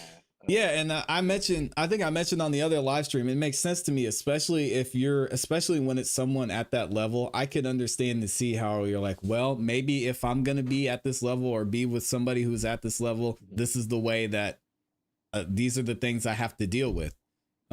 It's really just a once in a lifetime situation she was in. So I don't think anyone could ever say how they would react in that situation. So yeah, it's just, I definitely get it. It's just crazy to read it in words, and the way the way Tyrone worded this is just crazy, because I mean, that's how someone could possibly think. Amy said Diddy sounds narcissistic. I think that's definitely an understatement. Let's go with 34. It says, at the time, April was a college student in her late teens and early 20s. Her decision to return to Diddy after being assaulted is indicative of many assault survivors who return to their abusers. That makes sense. April agreed to meet with Diddy to discuss the business opportunities he promised. Oh man. As he knew her passion was to pursue a career in fashion and music. So I guess she thought she had paid up, right? I don't know. I shouldn't laugh, but Wow, that's the way they're making this stuff. Jesus. That's the way it's like, okay, now we did this. Where's my career, right? God. They met up and talked near his Manhattan apartment, which was somewhere near 30th Street at the time. April was under the impression that what had occurred months prior between them would not happen again. She was holding on to Diddy's promises of access to his industry to pursue her passion. Javi, you're the lawyer. I'm not a lawyer in any way, shape, or form, but it seems to me that when it comes to the defense of Diddy, I would use these statements in in paragraph 36 as his defense. Just the fact that the reason she was with him and being in a relationship with him was because she wanted to continue to be in the industry and continue to progress. Is this something that you would bring up in court and use in your response even? Of course, I would use, because Diddy is, he just looks bad right now when any of these allegations come up. I would, I'm grabbing anything I can for a defense. For him, I'm questioning everything. I'm questioning. This happened 4 times, and or there's 4 times where she claims she was sexually assaulted. Yeah. So after time 1, I don't blame you. I am looking as the reasons for what she is saying as to why she is coming back in the picture and why this was able to happen over and over again. Because it's different from Cassie. Cassie wasn't able to run away and leave and go home. It's different. So with her, it's like, how are you able to escape the situation and then be lured back in to the same thing for the same thing to happen to you again? Right. So it's a good So to answer your question, I'm using everything she says as reasoning to come back with Diddy as part of a defense, as to attack the credibility of her claims. And Floyd asked a great question too. He says, since the statute of limitations has expired and this opportunity is solely the result of recent state/city policy changes, what does the window close for new claimants to come forward? Or when does the window close for new claimants to come forward? And you answer that. I'll be right back. Cool. So what's up, Floyd? my boy. So 2 things about this. So the statute of limitations, no, it's a good question. To answer the question, when does the window close for new claimants to come forward? With that New York, I forgot the exact title, the Gender Motivation Act. With that new act, basically any assault sexually, it opens the window for them to bring it back forward. It doesn't close.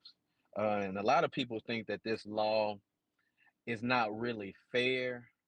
But I guess you can argue that with the New York State legislatures, but that's what the law does. There would not be the window does not close for new claimants. That's why you're seeing new claimants come forward. Seems like daily or every other day. I think this is Diddy's 8th civil lawsuit. This is the 7th one where he's had actual sexual assault allegations pinned on him. I think the one with Justin Combs and another young lady, Justin Combs, and whoever filed that lawsuit against him. I think Diddy is just named as someone who was aiding and abetting his son. He's not actual. They're not actually alleging sexual assault in that case. But man, Floyd, it's crazy. But the window, if any of these women who have not come forward feel like they've been sexually assaulted by Diddy, that law has the window for them wide open. They can come, whenever they choose. So I keep hearing that the law expired. So is that not the case? I mean, or I guess it would be the act expiring or the law expiring in some cases. Does that happen? So I need to look more into it because there's something about this 2-year period that I'm hearing. Yeah. So I need to look more into it. I don't want to answer that and not be really knowledgeable about that. Yeah, no problem. And I'll see if I can find the actual act in law too. We can get to that at some point. I need to look into it because I got a feeling that more of these cases they're all going to share this. They're all going to have this law in there. So absolutely, I guess it's pretty good that we get familiar with it. Yep. All right, we'll go 37. So this is the end of assault number 1. It said, okay, so I'll reread 36. They met up and talked near his Manhattan apartment, which was somewhere near 30th Street at the time. April was under the impression that what had occurred months prior between them would not happen again. She was holding on to Diddy's promises of access to his industry to pursue her passion. Diddy was respectful, regained her trust, and used their common interactions with Arista Records, the parent company of Bad Boy Records, and April was an intern at Arista Records. Oh, wow. Jeez. Things seemed to be normal between the two until the second incident of assault took place. Yeah, this is wild that she was an employee too. So I guess that's where it brings in the fact that he had power over her, not because of their relationship, but because she was working at Bad Boy Records too. Jeez. Yeah, and that's why they're named in the suit. Rista, Bad Boy, Sony Music. It's because because they're all connected. She's claiming they aided and abetted the activity. Yeah, I mean, it's going to be hard to argue, but we'll see what they say. This is encounter number 2. All right. So during a second incident of assault, Diddy and April were in a parking garage near his Manhattan apartment. She believes it was somewhere near 30th Street. They were headed to dinner and Diddy was slightly inebriated. Boy, it seems like everything happens when Diddy's drinking, man. As they headed toward the parking garage, Diddy grabbed April by the waist and forced her down to her knees. Here we go. He quickly, I'm going to try and filter out as much of this as I can, but it's rough, y'all. He quickly unzipped his pants, exposing his, you know what? He grabbed her hair, wrapping it around his fist and forced her to, use your imagination, but it's pretty straightforward. April's eyes filled with tears and she could see the parking garage attendant witnessing this horrific assault. And ClassE, the parking lot attendant, if in Discovery, if they ever found out that person's name, that could be a Jane Doe 1. You see what I mean by that? Yeah. You got somebody who witnessed this act. And so they could bring them in, as they can be named in the suit. And I don't know who this parking attendant is. I don't know what garage this is or who owns this garage or what. But depending on like what company that is, they could also face liability as well. Oh my gosh. Especially if she witnessed this and didn't report it. Yeah, that's why you got the ABC corporations and the Jane Does in there, because you got people who can pop up out of the blue and, find out who they are. Yeah, and it doesn't say if it's a John or Jane Doe, which I think is interesting. So maybe she probably just doesn't remember, honestly. Boy, that's wild, though, that the parking garage attendant just sat there and didn't say anything. Makes you wonder if this is the first time it had happened. Exactly, man. It just makes it seem as though people around Diddy, whether it's employees or personnel, are used to certain behavior and they just turn a blind eye to it, even if they catch a glimpse of it or see a whole thing. They just turn a blind eye and just don't say anything. Yeah, and I mean, if it's all it takes is one phone call and you're up out of there, say, hey, bring the next person in. Yeah. What are you gonna do? Report it after you get fired? We all know that never looks good at all. Right. So hey, this is crazy. All right. So April, let's see. As April's eyes filled with tears, this is 40. She could see the parking garage attendant witness the horrific assault. This had no impact on Diddy.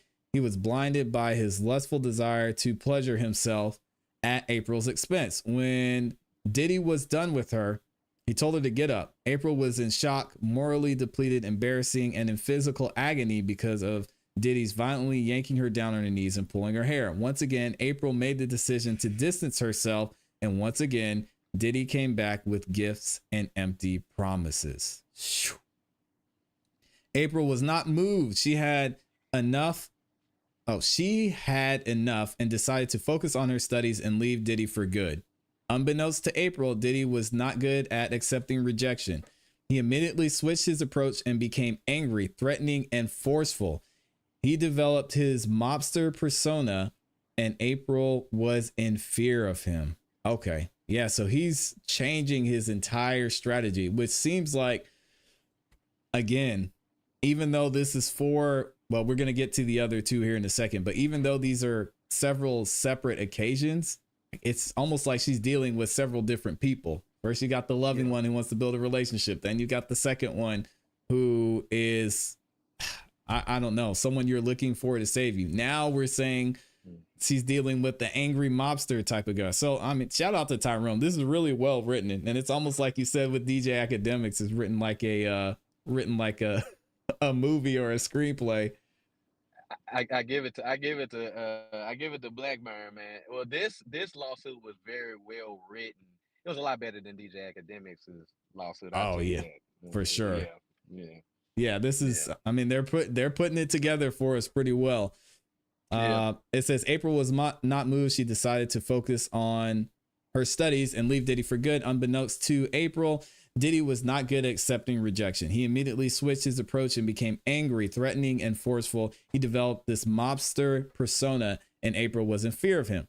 Diddy began calling April incessantly and would often call her just to say, if anyone is in your apartment, I will beat your ass and theirs. Ooh, wait. Can't do that, Diddy. April's reasonable fear of Diddy left her feeling stuck with him and with no way out. He knew where she lived and worked and had connections to ensure her compliance with his demands. I wonder if she was still working at, I guess she was still an intern at Arista at this point too. So then you've got that. Jeez. Let's see. 46. She felt that if she disobeyed him, he would take away her dream of pursuing a career in his world. Diddy would also threaten to blacklist her in the industry if she tried to mess with him in any way. April's dreams and everything she'd been working hard for were in the palm of his hands. Oof. We painting the picture, man. So in summary, do you have anything that you want to point out about that second encounter before we move on? Not really. I think the most important thing, or that I took away from it, was is that in this one, someone actually saw it. She claims. I think that's big. Now, where this person is 30 years later, who knows? This person could be dead, or who knows? Right. This person may not even live in America anymore. But I think this one specifically stood out because this was an assault that happened and somebody watched it and did nothing. And that's what stood out to me about this. Yeah, I'm right there with you, man. All right, y'all, there's a third one, and we're still not done after this. One night in 1996, Diddy ordered April to his Manhattan apartment. Golly, this is some strong wording here. He ordered her to his apartment. Sheesh. Diddy's residence was in the 30s and Park near the Midtown Tunnel. When April arrived, Kim Porter, and two other people were present. Diddy introduced the women. They went to a nightclub. After the club closed, they returned to Diddy's apartment and then began a night of drinking. She should have known that it was going to go bad when the drinking came in. I want to say something real quick, ClassE. That first sentence on 47. When I was telling you, I always look for the reasons why she would come back around. That first sentence, she was ordered, like Diddy ordered her to his Manhattan apartment. As a defense attorney, I wonder, well, what does that mean? You just went through you claim to have gone through two sexual assault encounters with him, and he orders you to the apartment and you go. You know what I mean? Yeah, that's tough, man. I mean, you know what I mean? So, especially with the lines being blurred between her working at Arista, if she was still an intern there. I don't know if 96 she still was. It's hard to say, or they don't say, I should say. It is too, because I think when I was looking through, I think she was maybe working at a restaurant later on or something. Yep. So I'm not sure. I'm not sure if she means if they're still talking about at Arista or if they're talking about the later job. It's just crazy because, like you said, to say he ordered her. I mean, do we have? I guess back then in 96, it wouldn't have been a text. It would have been a phone call of some sort. So it's going to be hard to prove. Big phone call, the big brick on it. Big phone be like this. Yeah, he probably had one in the limo, one of those ones you pick up's got the cord on it. So Oh man, this is wild. And now we're bringing Kim Porter into it and two other people. Now we know it wasn't Cassie because Cassie wasn't in the picture at this point. Well, allegedly, but it makes you wonder who the two other people are because Kim, rest in peace. Boy, oh boy, have her being mentioned by name in here and what occurs after this is crazy, but we'll get into it here in a second. Diddy introduced the women. They went to a nightclub. After the club closed, they returned to Diddy's apartment and they began a night of drinking. Assuming voluntary drinking, I guess. A couple of hours into the evening, Diddy forced Kim and, oh, here we go. He forced Kim and April to take ecstasy. Diddy instructed the women to open their mouths. When they complied with the demand, Diddy forced the pill down their throats to ensure the pills were swallowed. Come on, man. Hey, yo. Diddy's hands were so far down April's throat, she gagged. He even checked under their tongues. And Kim's not even here to corroborate this claim either, which is even crazier. But with the combination of alcohol and ecstasy, April recalls feeling lightheaded and lethargic. After being forced to take ecstasy, Diddy then demanded Kim Porter to have intercourse with April.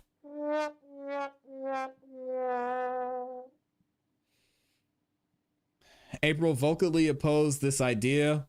I mean, she tried, man. And Diddy quickly reminded her that she had no control over the situation and he could make her lose her job. Okay, it sounds like she still had ties to him as an employer.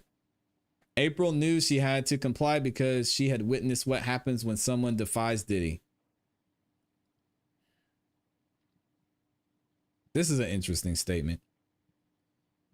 April knew she had to comply because she had witnessed what happens when someone defies Diddy. I wonder what this means. Is she talking about the other assaults? Because in the other assaults, she really didn't defy him. I mean, she just kind of got upset, but I think she probably means she has her own personal stories of just like seeing people who told Diddy no or doesn't do what he says, just how that goes. But I don't think she explains it in this lawsuit, though. Yeah, it'll be interesting to know what else happened here, because what else has she seen? Maybe something with Kim. Who knows? She had also been threatened and victimized by Diddy and did not want to cause a problem because she feared him. And I guess she could also be talking about the phone calls and the threats that he made to her too. So that makes sense. As Diddy demanded Kim and April to engage in intercourse, Diddy sat close by doing Diddy things. We ain't gonna read that on YouTube for some time before pushing Kim Porter off April and then he assaulted her. All right. April felt numb at that moment and emotionally checked out. After a few hours, April recalls being woken up by Mr. Combs and told to leave the residence. She felt disgusted, ashamed, and embarrassed and couldn't believe what had happened. Okay. Well, she couldn't believe what would happen. I'd find that hard to believe. I find that very hard to believe. And she had seen this twice before. And as she saw, she knew what he was capable of. So I'm not saying that it was right or that she was wrong for going there because she was fearful, but still, what did you think was going to happen? I don't know. Shortly after this, so this is 56. Shortly after this event, April slowly distanced herself from Diddy. Even though she was reluctant to be with him, he used industry connections and invitations to exclusive events to keep her attached. Ooh. Diddy went so far to invite her to Kim Porter's birthday celebration. It's wild to think that Kim was participating in all this stuff. I mean, that has to be the case, man, because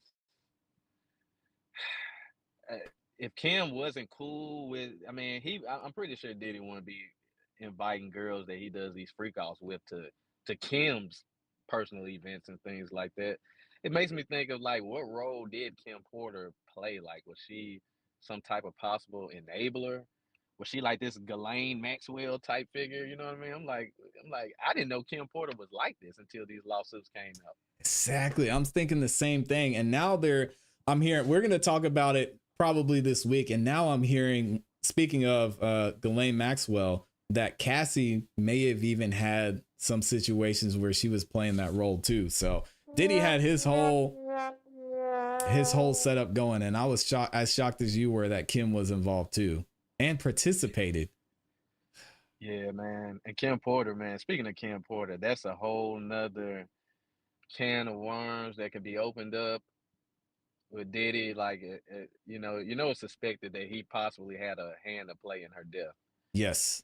And yeah, and it's I'll just leave that alone. But that's another can of worms that can open up with that federal investigation. Yeah, and it might be something that somebody's holding against him if he doesn't cooperate too, which I'm sure we'll hear about eventually. Alexa Ray's in here. She says Diddy's a monster in real life. He makes R. Kelly look like a saint. I don't know, Alexa. I disagree. The only reason I disagree is because you see in this case and in Lil Rod's case and in Cassie's case, not only were these adults, but they made, whether coerced or not, they made conscious choices. Now, when we're talking about R. Kelly, when you get parents and children involved, that's a little bit more sinister to me than, maybe someone being in their early 20s, late teens. So I have to disagree with you on that one, but I get your point. Diddy was wild, but R. Kelly is just a different type of a predator, in my opinion. Let's keep it moving though with 57. Mr. Combs went so far as to invite her to Kim Porter's birthday celebration, and here's an invitation y'all can see. Goodness.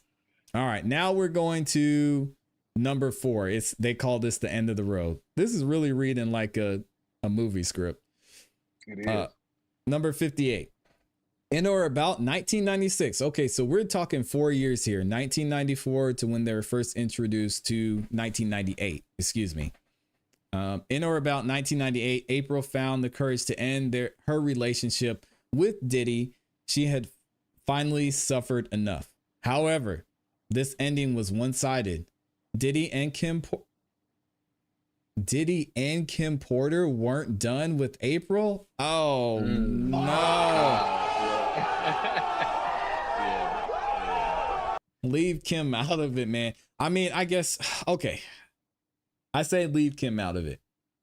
She can't pay for what she did, Javier, right? So from a defense side, and I'll finish reading 59 in a second.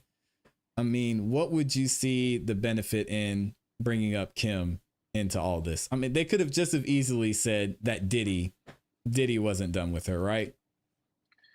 Yeah, they could have, but I think mentioning Kim, it's like I told you, man. It tells you that Kim had a hand to do in this, and it wasn't just Diddy alone. You know what I mean? Yeah. And I think bringing up Kim, it does another thing too. It adds validity to the allegations, because we all know that Diddy, Kim Porter was the mother of Diddy's, kids, and yes. I think putting her in the allegation just adds more credibility, because if she's able to say, "Hey, I was here, and Diddy was here, and so was Kim Porter," it just adds more validity and more credibility to what she's saying, to say that somebody else is here and she can name them by name. And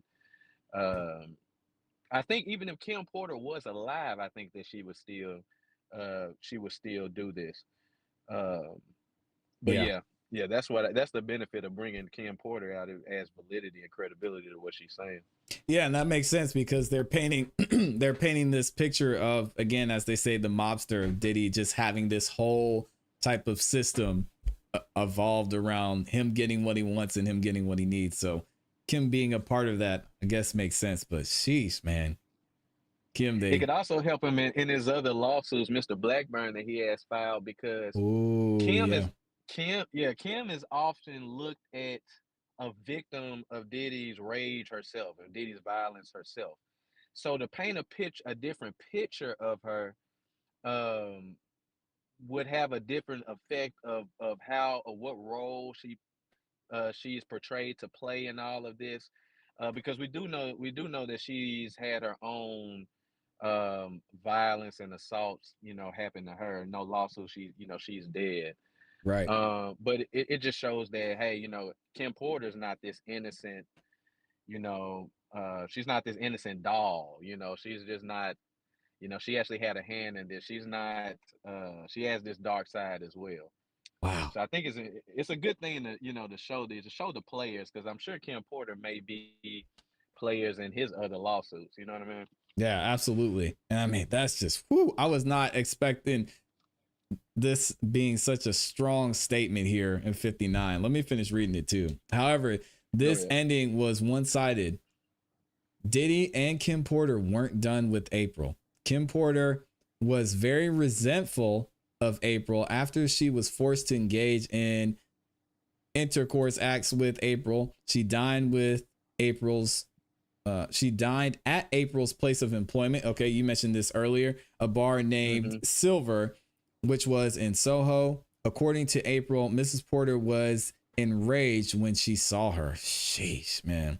She was trying to get her get back, apparently. According to April, 2 days later, Kim called her employer and complained to the manager, alleging that April attempted to poison her. Good God. She then stated that her boyfriend was Diddy and could have the business shut down if he did not immediately terminate April. Oh, man. After that evening, the manager told her he had to let her go because Diddy called and demanded that he fire her. Oh, man. So I don't know if the manager is still alive or not. This was a long time ago, but I could see, not that it will go to court, but if this were to ever go to court, that manager is going to be brought in there. Yeah. Or something's going to be asked of him. Jeez. Yeah. All right, I'll keep reading. April believes that Kim got April fired in retaliation for what Diddy made them do. According to April, her boss was afraid of Diddy and his contacts and told her he had to do it or Diddy could risk getting his business closed. There's the mobster. April called Diddy and he showed no remorse that she was out of a job. In fact, he laughed about it. At the time she ended their relationship, April recalled Diddy's. Oh, yo, I remember reading this last night and I was like, why did they put this in there? Tyrone, come on, man. That's Tyrone doing that. Tyrone, we get it. We get it, Tyrone, but god dang, man. Y'all can read that for yourself. I'm not reading that out loud, but they basically go on to explain that Diddy had some issues. We'll just leave it at that. Jesus. Like, whoa, bro. Yeah, that's tough, man. All right, we'll read through it. This. There was absolutely no reason for that line to be in the lawsuit at all. There was no reason. There's no legal fact, or there's nothing, no defense, nothing. That was man. Just some embarrassing shots. Yeah, does this help the defense at all in the possible assault case? Maybe saying that it wasn't that bad. I'm sorry, don't answer that question. Don't answer that question. You're good. I really think that this is like a little shot from Ty. I think that Ms. Lampros probably said that, but I think Mr. Blackburn wanted to include that for his own little personal enjoyment or take his own little shot or whatever. Yeah. Oh my gosh, man. This is wild. But that definitely is an irrelevant fact. That is irrelevant. It's not.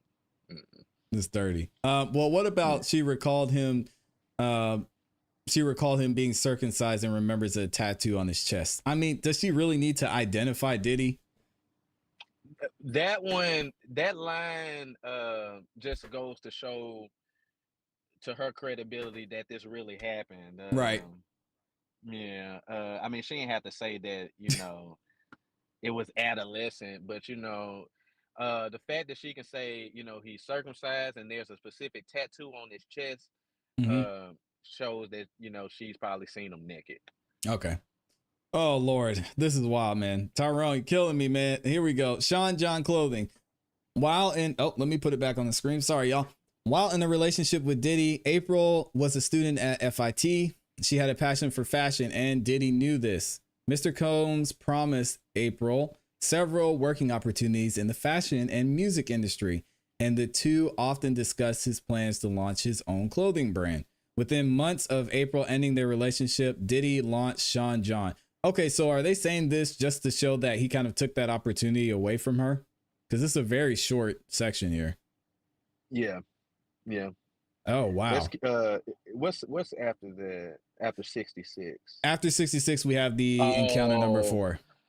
Yeah. So I think they're bringing that up to say that I think before Diddy actually came out with Sean John, he wasn't really active in fashion like that. No. And so, yeah, I think they're bringing that up to say, now Diddy is like this fashion mogul now, because he was just in music, but now he's got this popular brand, Sean John. Everybody's wearing it.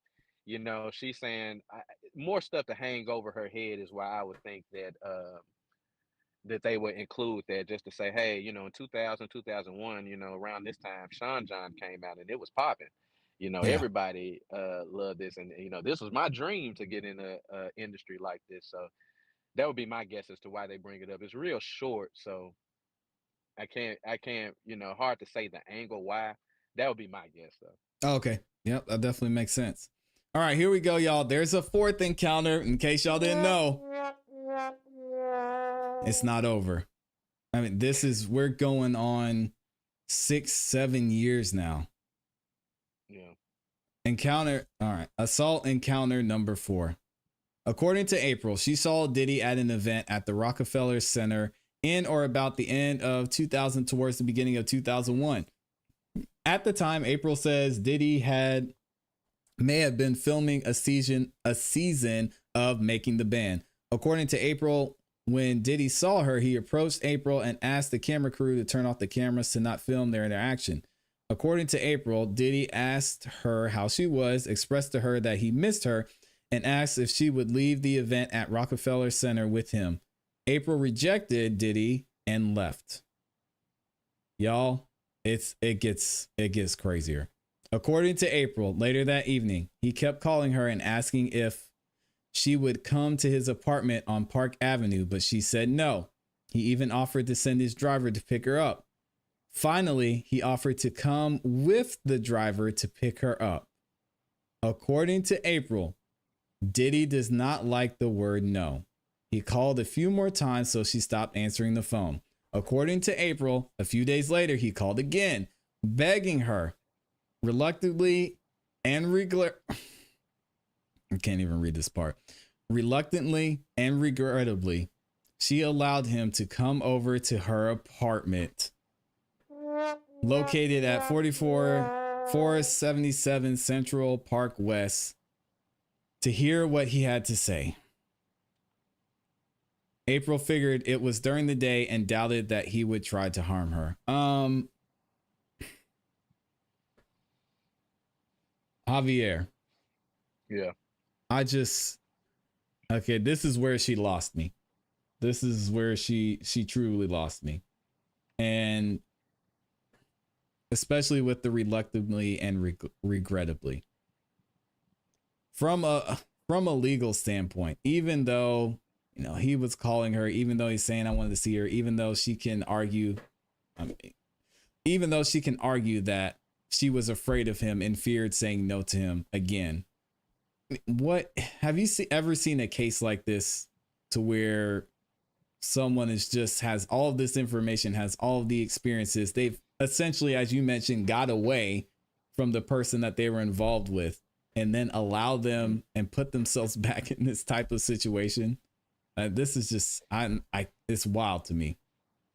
It is wild.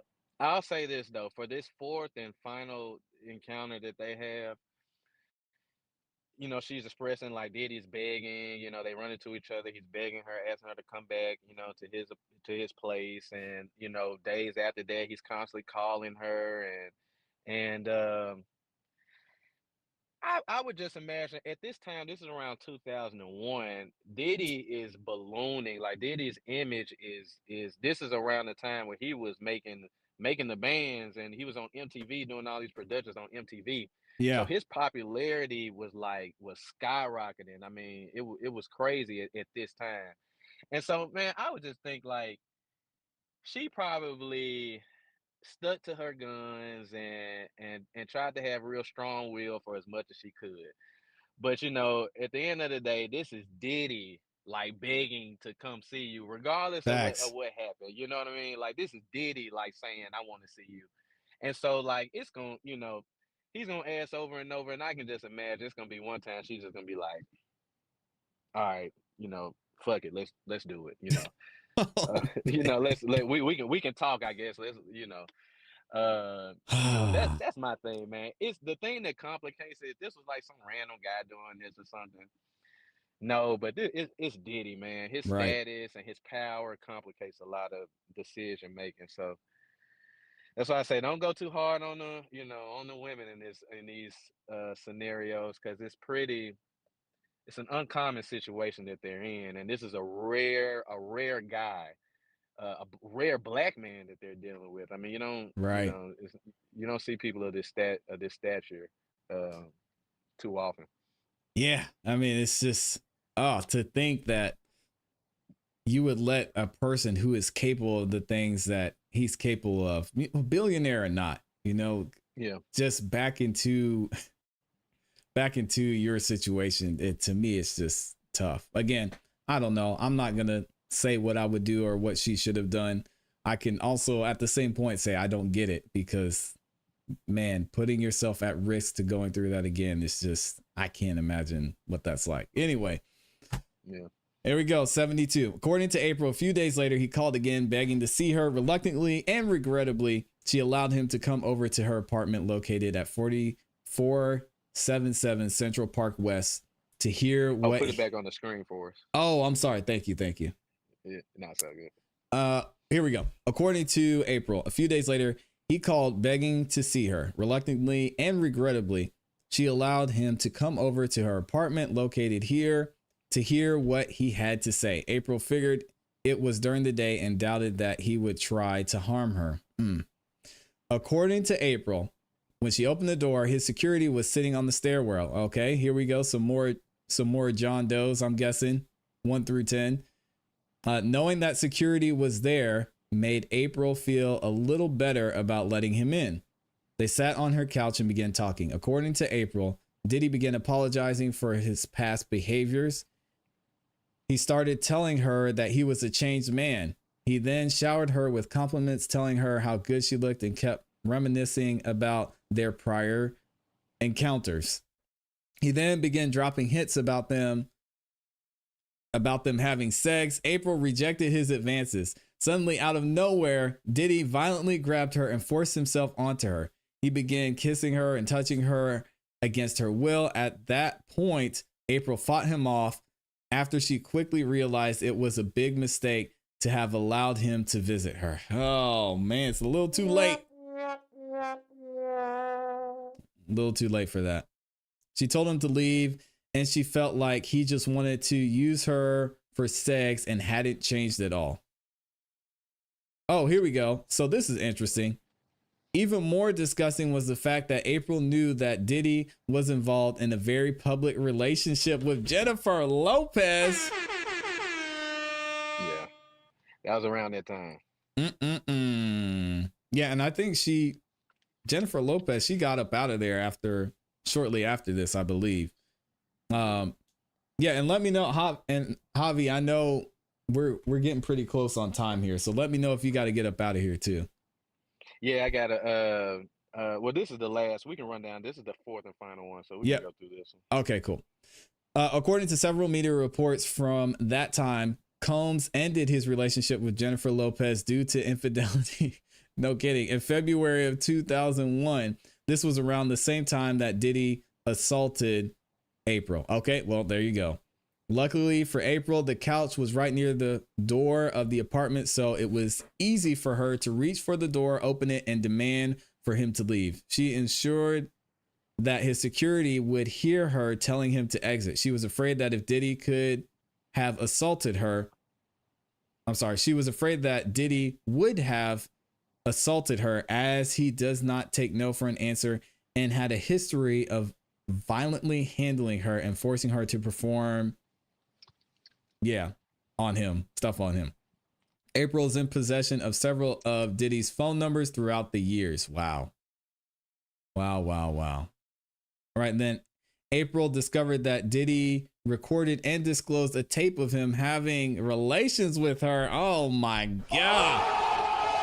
All right, so I think there's still some more to go through here. I guess we can read this real quick since the first cause of action is up next. At 81, according to April, in or about 2023, so last year, April was at a function and a gentleman whose name will not be disclosed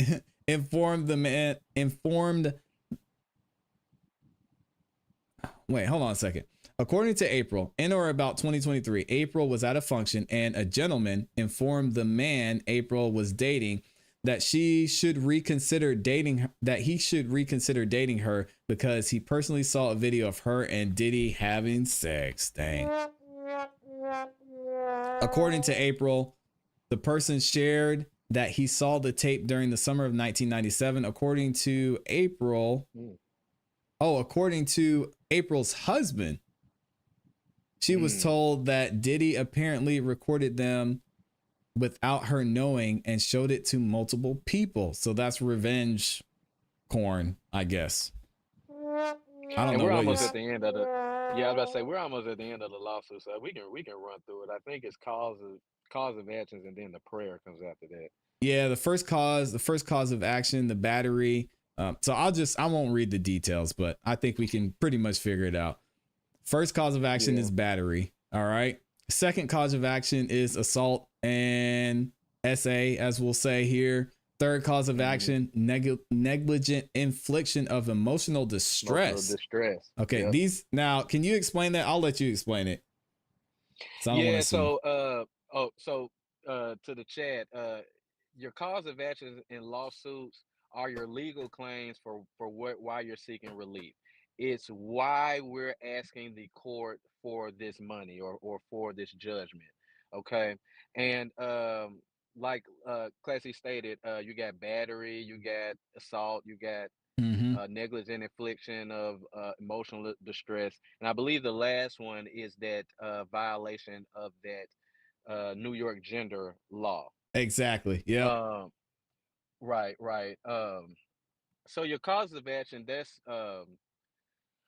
excuse me, that's just what you're seeking, what you're suing under. So they're suing under battery, they're suing under assault.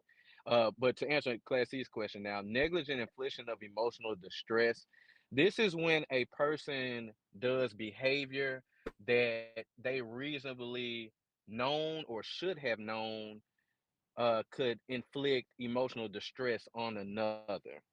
Okay, so that's I'm pretty sure that reasonably known or should have known is going to be some type of language within that paragraph. Just off the top of my head. But that's what that is. It's a negligence thing, but it's saying that somebody reasonably should have known, or should reasonably should know or should have known that this conduct will inflict emotional distress on another, such as sexual assault, such as getting drugged and being sexually assaulted, things like that. Yeah, and it says it in 97. It says the defendant's conduct created an unreasonable risk of causing emotional distress to plaintiff, and the defendants knew or should have known that such conduct was likely to result in emotional distress that might and or likely would cause illness or bodily harm. Okay, so this isn't necessarily threats. It's actually something physical. Yes, okay. It can be physical. It could also be threats, depending. You have to show injury after those threats, though. You have to show that I'm actually suffering some emotional distress, and I'm actually depressed, and you have to show injury to that. But yeah, keep going. Yeah, and then you mentioned the last one, the fourth cause of action, which was the violation of the VGMVPL, as we'll call it, against all defendants. Wow. So this is against everybody, even the John and Jane Does, man. Yeah, yeah. You have to say that applies to all of them, because this is the whole reason why this suit is able to come alive. So you have to attach all parties, and say that they are liable in some way under this law. That's all Wow. that they're doing there. Yep. And then they go on to mention the names. Of course, Sony, they mention Arista and Bad Boy Records in there too. And I think that might be it. Oh, okay. The prayer. Yeah, we got to get through the prayer here. All right. Wherefore, plaintiff prays that the court enter judgment in her favor and against defendants containing the following relief. For a money judgment representing compensatory damages, including consequential damages, lost wages, earnings, and all other sums of money together with interest. Oh, there's that with Tyrone loves his interest, man, on these amounts according to proof. For a money judgment for mental pain and anguish and severe emotional distress according to proof. Now, this is an interesting one to me. So, according to proof, would that just be either text messages or phone calls, maybe that he caused, or even just all the physical stuff that she went through? Right, right. So according to proof, like I said, it's emotional distress, and this is what I was talking about. How you have to show injury. Mm-hmm. Okay, you have to show how you were emotionally distressed. Did you have to go to therapy? Did you have to seek any medical attention at all? How did this affect you? Could you not sleep at night? Was there a loss of appetite? Was Right. there we call it a loss of consortium, but was there a lack of intimacy in the bedroom? How did this damage your psyche and personal life? You know what I mean? That's and you have to prove that. You can't just say, Wow. "Oh, I'm stressed out." "Oh, I'm depressed." "I can't sleep." You have to have something to back that up, and usually it's going to be some type of therapy, some type of medical documents that somebody you're going to see to show that this is actually happening. Wow. Yeah, and that's got to be, well, I guess that makes sense if you're going to a therapist or something like that, or if you have a prescription. Yeah. For punitive and exemplary damages according to proof, for attorney's fees and cost, for pre-judgment and post-judgment interest, and such other and further relief as the court may deem just or proper. Which something I learned recently, Javier LaFleur, and I don't know if it applies to this case, but you have to have certain events have to occur, and you have to have certain documents to even ask for attorney fees, which I guess I learned recently. Is that true? And because you can't just ask for attorney's fees in your prayer. Is that correct? Or are you always able to ask for attorney's fees? You're able to ask for attorney's fees, okay, because if a lot of times you would want the other side to be liable to paying you as well. So the Right. attorney's fees are included in the sum figure if you choose to settle. Because what usually happens is attorney's fees aren't really included, but the attorney still gets a fee of the settlement. Right. Yeah, it gets a So certain percentage.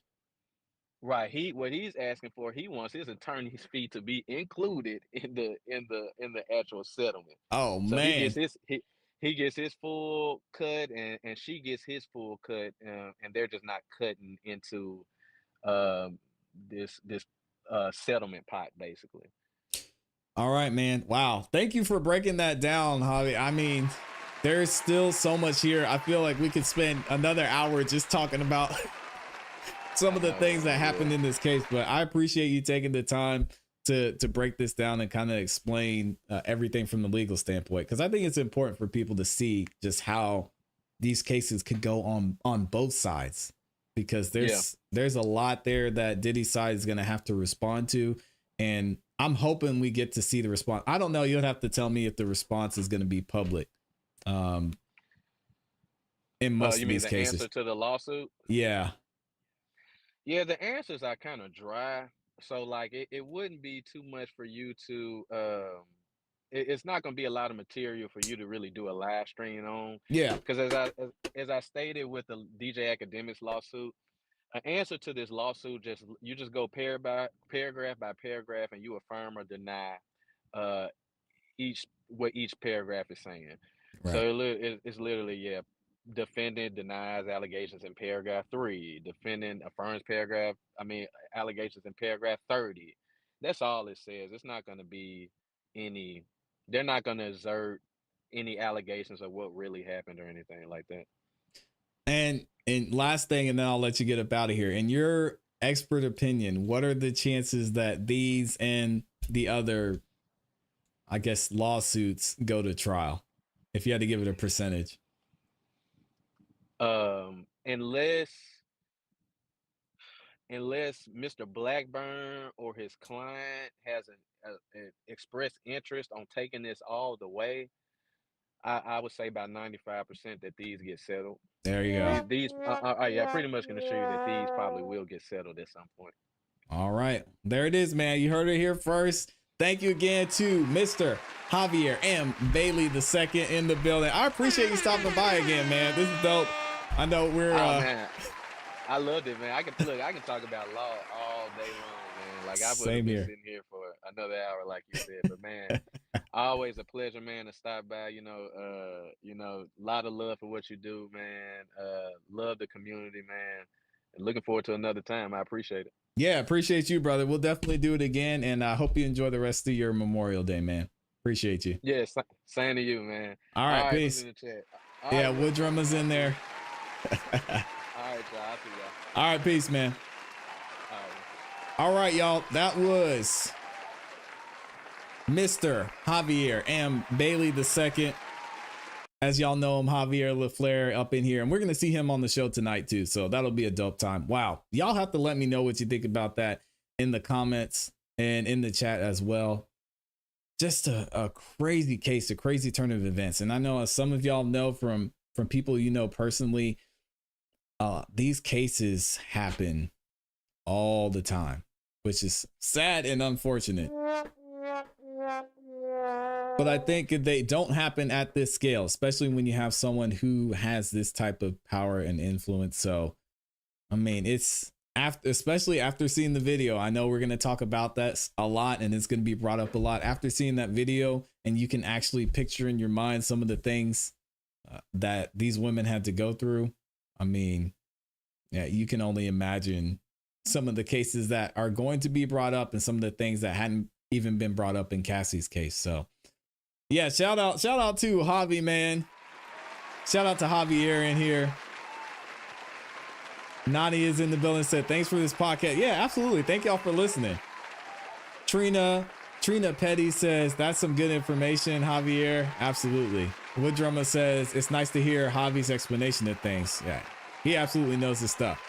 And she said, thanks. I really need that info for my son. Oh yeah. I mean, especially for y'all. Again, you can look at it on both sides, right? You can see this is how you can protect yourself if these allegations were false. And then this is some of the things you can look for to avoid this type of situation in the first place. So, man, this is so important. And I love having these conversations because even though this is a high profile celebrity case, there's a lot of things we can take from this and apply to our own life and information we can give to our loved ones in there as well. So yeah, we're definitely got more cases coming up. Y'all know the music industry does not sleep.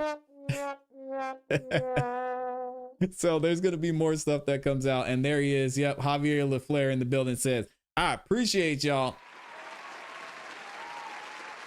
And he said Trina's down there in the A. Okay. Shout out to Trina. Shout out to A-Town. All right, y'all. Remember, do not forget. Very important. If you do not remember anything today, no, y'all need to remember the other stuff too. So go back and rewatch it. Tonight, 8 p.m. Eastern Standard Time, we're going to be live right here on the Classy Beats YouTube channel, giving away $100, brand new Shure 55 SH microphone, and 2-door prizes. So if you want a chance to get your music heard, make sure you stop by the show tonight. Let everybody know you're going to be there so they can support your music. It's going to be a good time. All right. Thank y'all again for stopping by the show on this holiday. I know some of y'all are probably wanting to get outside and wanting to barbecue and just enjoy your time off. So thank y'all again for being here. You didn't have to, and y'all were able to show up and show support. And it means a lot to me. And I know it means a lot to everybody who's in the chat too. Oh yeah, Javier LaFleur, he's got a song dropping tonight too. He said Crumb Bums is dropping tonight. Looking forward to it, man. I'll see y'all tonight. Hope you guys have a great rest of your day. Keep growing, keep pushing, keep it classy. We gone. Peace. Can't wait to hear that one, man.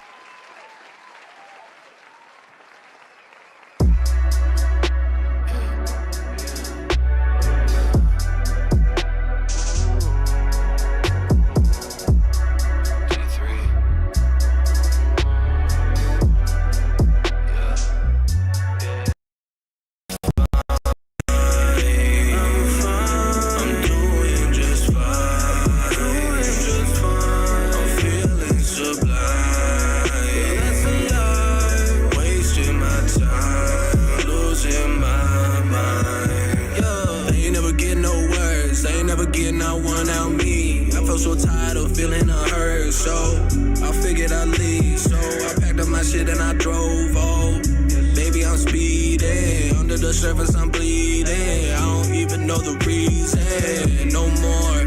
I know that I got support. I never knock on their door. I barely use mine anymore. Like the moon, I be going through phases. Sometimes I'm less than okay, but I still got nothing to say. It's not like you listen to me anyway. I'm fine. I'm fine. I'm doing just fine. Doing just fine. I'm feeling sublime.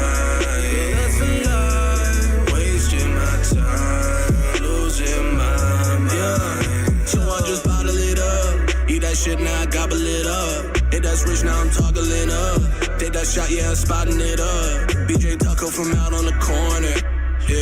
Yeah, I'm nice with it, ain't no might with it. If I pull up, then you know that I hit it. Murder everything, I kill it. Yeah, I wish, but there's a lie in it. Broken speaker when it bangs. Like I know that I'm the fucking illest, but I also know that I'm deranged. I know I can make it beautiful, while I'm always leaving stains. I know I got plenty people around me that would care if I was going through some things. I don't know what I'm still running for. I don't think I'm coming back. I know I got plenty problems. Everyone got some of that. I don't really want to talk about them. I ain't even gonna act. Maybe that's the reason lately I've been feeling nothing but trash.